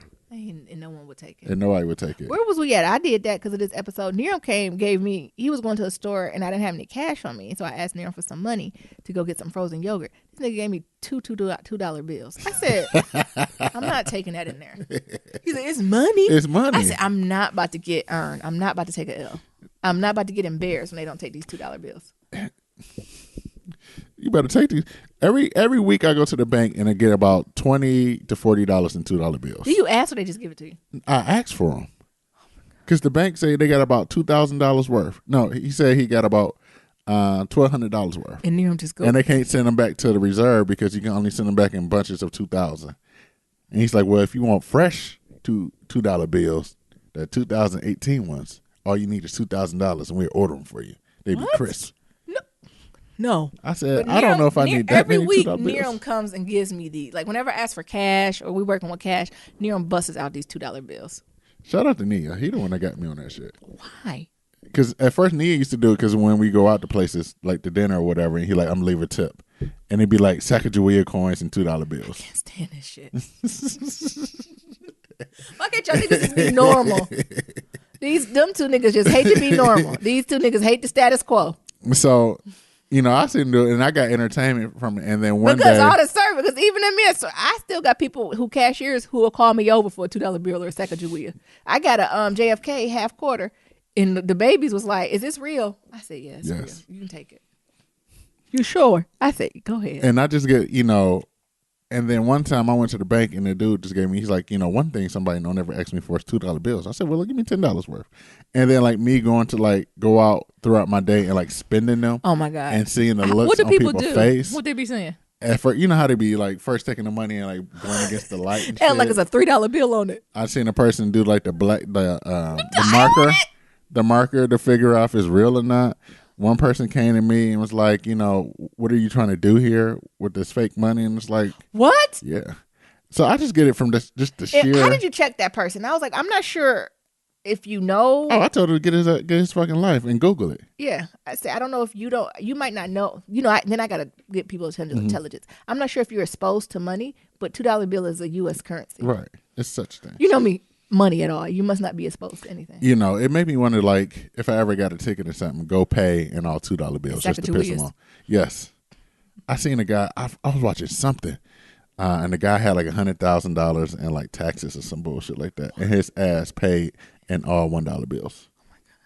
And you know how the people, you know, because now some of these places won't even take it if it's like in coins and shit like that. Yeah, they won't do coins. So he did. That's bullshit, all though. U.S. currency is U.S. currency. Right. If you got to spend the time to count the shit, you got to spend the time to count it. Yeah, that's U.S. currency. But I just do it now for just the sheer enjoyment of like looking at people's faces and their responses. Yeah. I never realized some people wasn't on that, though. Like, I'm very aware of $2 bills, Sacagaweas, JFK $50. Like, and it's not, I mean, I'm like, oh, when I see, I'm like, oh, wow, I haven't seen this. But, you know, the kids be like, what is this? What the hell is that? Naomi, don't you be spending those $2 bills? You know, I like to hold on to a couple. I said, Naomi, my bank got like $1,200 worth. Oh, I go get some more. I'm just single-handedly recirculating $2 bills. Through white ass New England. They got a picture of you up. If that nigga come, don't let him spend no more $2. Because, you know, also the thing is, you know, like the cash register, it's only enough slots for like $1, $5. So the kids 10, don't know what to do. So they don't know where to put it at. I'm like, with the checks. Well, you know, at the box we still do checks. And the kids be confused. They're like, they got to fill out the check. I say, yes, we have to have an amount there. So they be even confused about that. Like, where do I put this $2 bill? I be like, you done fucked up my whole count. With the big bills. I say, you know what? White people have fucked up my whole life. So come on, join the club. Yeah. So I like that part. And then lastly, no, not lastly. Remember when Paperboy was in the studio with that guy? Maybe you can unpack that a little bit. With that guy he really likes, like his arch rival. They're frenemies. Yeah, they are frenemies. They're frenemies. So like I think he admires the hustle of what he's doing and the moves he's making, but his integrity's off with him. Right? He think he like a fake nigga, and I think he was reiterated through this experience. So you want to talk about how the studio thing went? It is something about that to have like I even think about me DJing, and it was like, you know, rival DJs, or like frenemies. Like we both DJing. Yeah. And truthfully, if we would just came together, we'd probably make more money than you know, make a big company and just every show you did split it down the middle. So every show you do like a monopoly, right? Right. So it's either you or him, but it don't matter. Every show you because everybody getting paid. Yep. So I think that's the same thing that's happening with him. But I think the difference is it's old boy is willing to play ball on certain things. Yeah. That versus Paperboy ain't willing to do, because like I said, Paperboy, he like, I don't want to be this. Yeah. All the time. So like old dude was like, oh, y'all want some drinks? Y'all want some weed? Oh yeah. I don't even smoke. I don't smoke. I don't drink. I don't even drink. And you know niggas. Oh. Yeah, you got to be careful how you say it. Because I say, I get looks like that when I'm like, I don't smoke. Do I come off, listeners, as if I smoke a lot? This is natural. I think that's the thing I get the biggest turn off. People be like, oh, you smoke? I'm like, Unadulterated. I'm like, no, I don't. They was like, oh, you gave it up? I said, no, I've never. And I'd be like, my only drug is food. Yeah, thank you. Sugar and salt. Oh my God. You bust out some smoked salt and a donut. A bitch is deep. I'm high. But I think that surprised people now, but I don't smoke. Does that surprise you when we start dating? Niram doesn't smoke. Well, I know where you used first. to. Yeah. Did that surprise you? I think that threw your friends off. I think people almost take it as an insult. Because truthfully, and I'm like, no, I don't smoke at all. Like they was like, oh, you gave it up? You got some bad shit? I was like, I've never because the thing is smoked in my life. I've never smoked a cigarette. Actually, I take it back. I had one. I smoked weed for 20 minutes, and I promised God if He got me through it, I would never do it again. And the thing was, I didn't feel no effect. I was like, I don't feel anything. I was like, what if this is anything? Like, you know, I start like, what'd you say, catastrophic thinking? Yes. And I got on my knees and I was like, Lord, I'm sorry. What if I am high? What if this is high? Like it was, I got paranoid. Maybe I got paranoid. It was like a half a puff, and I was like, no. But I've never smoked a cigarette. I never did vapors. I never did hookah. I don't trust hookah. I feel like you get herpes from it. Yeah. But what I was talking about, other TV show. Oh, dude, you gonna cut me off about my experience with smoking and how they ain't throw you the folks off? Well, I think, you know, when you, especially in that age, like I've never like people were shocked. Everybody who smokes and you bring somebody else new around, you think they smoke too, because you always think that your relationship is based off smoking weed. And I was very like him. I said, oh, y'all enjoy though. Yeah, it's almost like chain smokers. Yeah. Like chain smokers hang out together so they can go out and smoke cigarettes together. Yeah. Like, I don't mind if people smoke weed around me. Actually, cigarettes, I do mind. I don't sit around fucking cigarette smokers. I'll be around weed smokers, but I don't smoke cigarettes. I love a good contact. I've never gotten contact, not that I think. Because I think when people are smoking, I think I bring people buzz down. Yes, because now like, it's all in my coat. It's all in my coat. What talk about was shady? I said, oh, I'll be right back. They was like, what you doing? I said, oh, I'm putting my coat outside. They was like, what? I said, I don't got time for my shit. I got good shit. This is wool. Ain't gonna never get this weed. Yeah, I can wash this shirt and jeans. I can't wash my jacket. I'm leaving this in the car. I can't. And they was just like, forget it, Nyambi. We won't do it. Was that bougie? Yeah, it was a little bougie. You remember that? What did you think when I did that? I just shook my head. You ain't messing up my wool coat. Because now I'd be like, the smells. But y'all go ahead. Go ahead. Enjoy. But yeah, he was in the studio with him and he turned down. And then the drink, they was like, you don't smoke? Okay, you want a drink? No, I'm drinking alkaline water. And then his ass go in the studio and the software crashed. Yeah. And he went ham on the engineer. Ham. Like, I wanted to be like, I don't think the engineers can I don't think it's his fault. Like, and that's how Paperboy and them, like, that's not them out they buzz. Like, man, I don't think he like shut it down or like, and the engineer wasn't drinking or smoking. Like, he was. And they was looking like, okay, what the fuck going on? Just hit the reset. And then it better not crash again. What? And then what it do? Crash. It crashed. And then it was just, I'm going to go take a walk.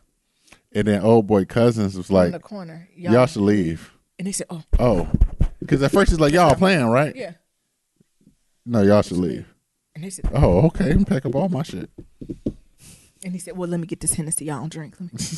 But I think that says something to different integrity, right? So I don't think Playboy, Paperboy, the type to just to whoop on people's ass unnecessarily. But this mainstream rapper who's, I don't smoke, I don't drink, I'm namaste, but you about to whoop the software engineer ass because the shit crashed? Nigga, what is wrong with your reactions? It's something wrong with that, right? Yeah. So I seen that dichotomy in this idea of integrity, right? And moral compasses. And where do you put it? Although Paperboy smoke and do this type of stuff, it's just some shit his core values won't allow him to do. Yeah. But on this other side, this boy, you know, on paper is cute, but some of his core values are a little fucked up, right? And how do you, I think that happens a lot of times in the hood, right? But I also think about like playing the game, because the thing is, I think Paperboy is like so anti-establishment, or from what I can see, that he's not willing to play the game. That's going to, I won't say prevent him, but it's going to slow him from getting like the mainstream success that he wants. White famous. Versus this dude where he's willing to play the games to be white famous. But he's internally a fucked up individual. Yes. And I think that's the part I was like, oh, we got this all messed up. And even juxtapositioning it to the beginning of the episode when the white one was like, oh my God, Paperboy did this. And what did she say? Her child start rapping it or something? And I'm just so hurt. And then she ended like, I wish he could be more like this other rapper. And Sean like, do you? That motherfucker crazy. Like, at least Paperboy ain't ticky, right? He doing this drug game to live. Like, he ain't doing it because, oh, I strive to be the best drug. He got to pay rent. That's why he's doing it. Because the nigga ain't making no money for these records. This nigga is internet famous and broke. Yes. So I just thought that was unique. And then to round up the episode, Earn again, trying to get a win. Why this nigga thought he was going to race Michael Vick? Remember, I even wished over you near him. I said, what position Michael Vick He said, am I crazy near him? Is this nigga? I said, what position Michael Vick play? I said, isn't his job to run? One of the fastest quarterbacks in the Even if he's retired, he's still going to be quicker. Right. Than you. Even when he's not his prime. Like, your ass ain't never ran track. I was wondering why his baby mama was like, hey, baby, I'm just ready to go home. Like, I think if Neil tried to do that, I'd be like, baby, I am so ready to go home. I got a headache. I would have pulled all the stops. I'm hurt. My period start something. I'm ready to go home. Talking about, he done ran 10 races straight. He tired. No, he's not. How long is a football game? At least 2 hours? He didn't ran for 2 hours before. Right. You think 10 races? So when he did that, look, taking them L's. And sometimes you just got to take them L's. Take that L. Because that's all Earn did this whole episode. Just kept taking L's. To stunt on what?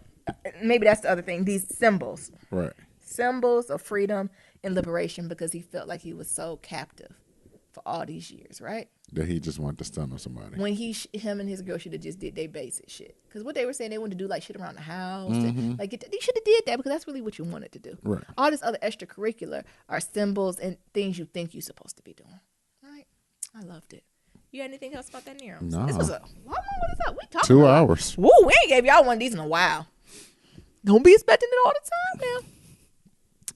Alrighty, to submit your Black Love stories, go to blacklovematters.com. And to submit a question for Kitchen Table Talk, shoot us an email at blacklovematters@gmail.com. And to leave a comment about anything we talked about today, you can do that on blacklovematters.com. That's our website, SoundCloud, Stitcher, any form of social media. That's Black Love Matters. That's Black with no K. And also don't forget our voicemail. We're at 508-784-1111. That's 508-784-1111. Talk to y'all later. And remember, love is ever evolving. Peace. Peace.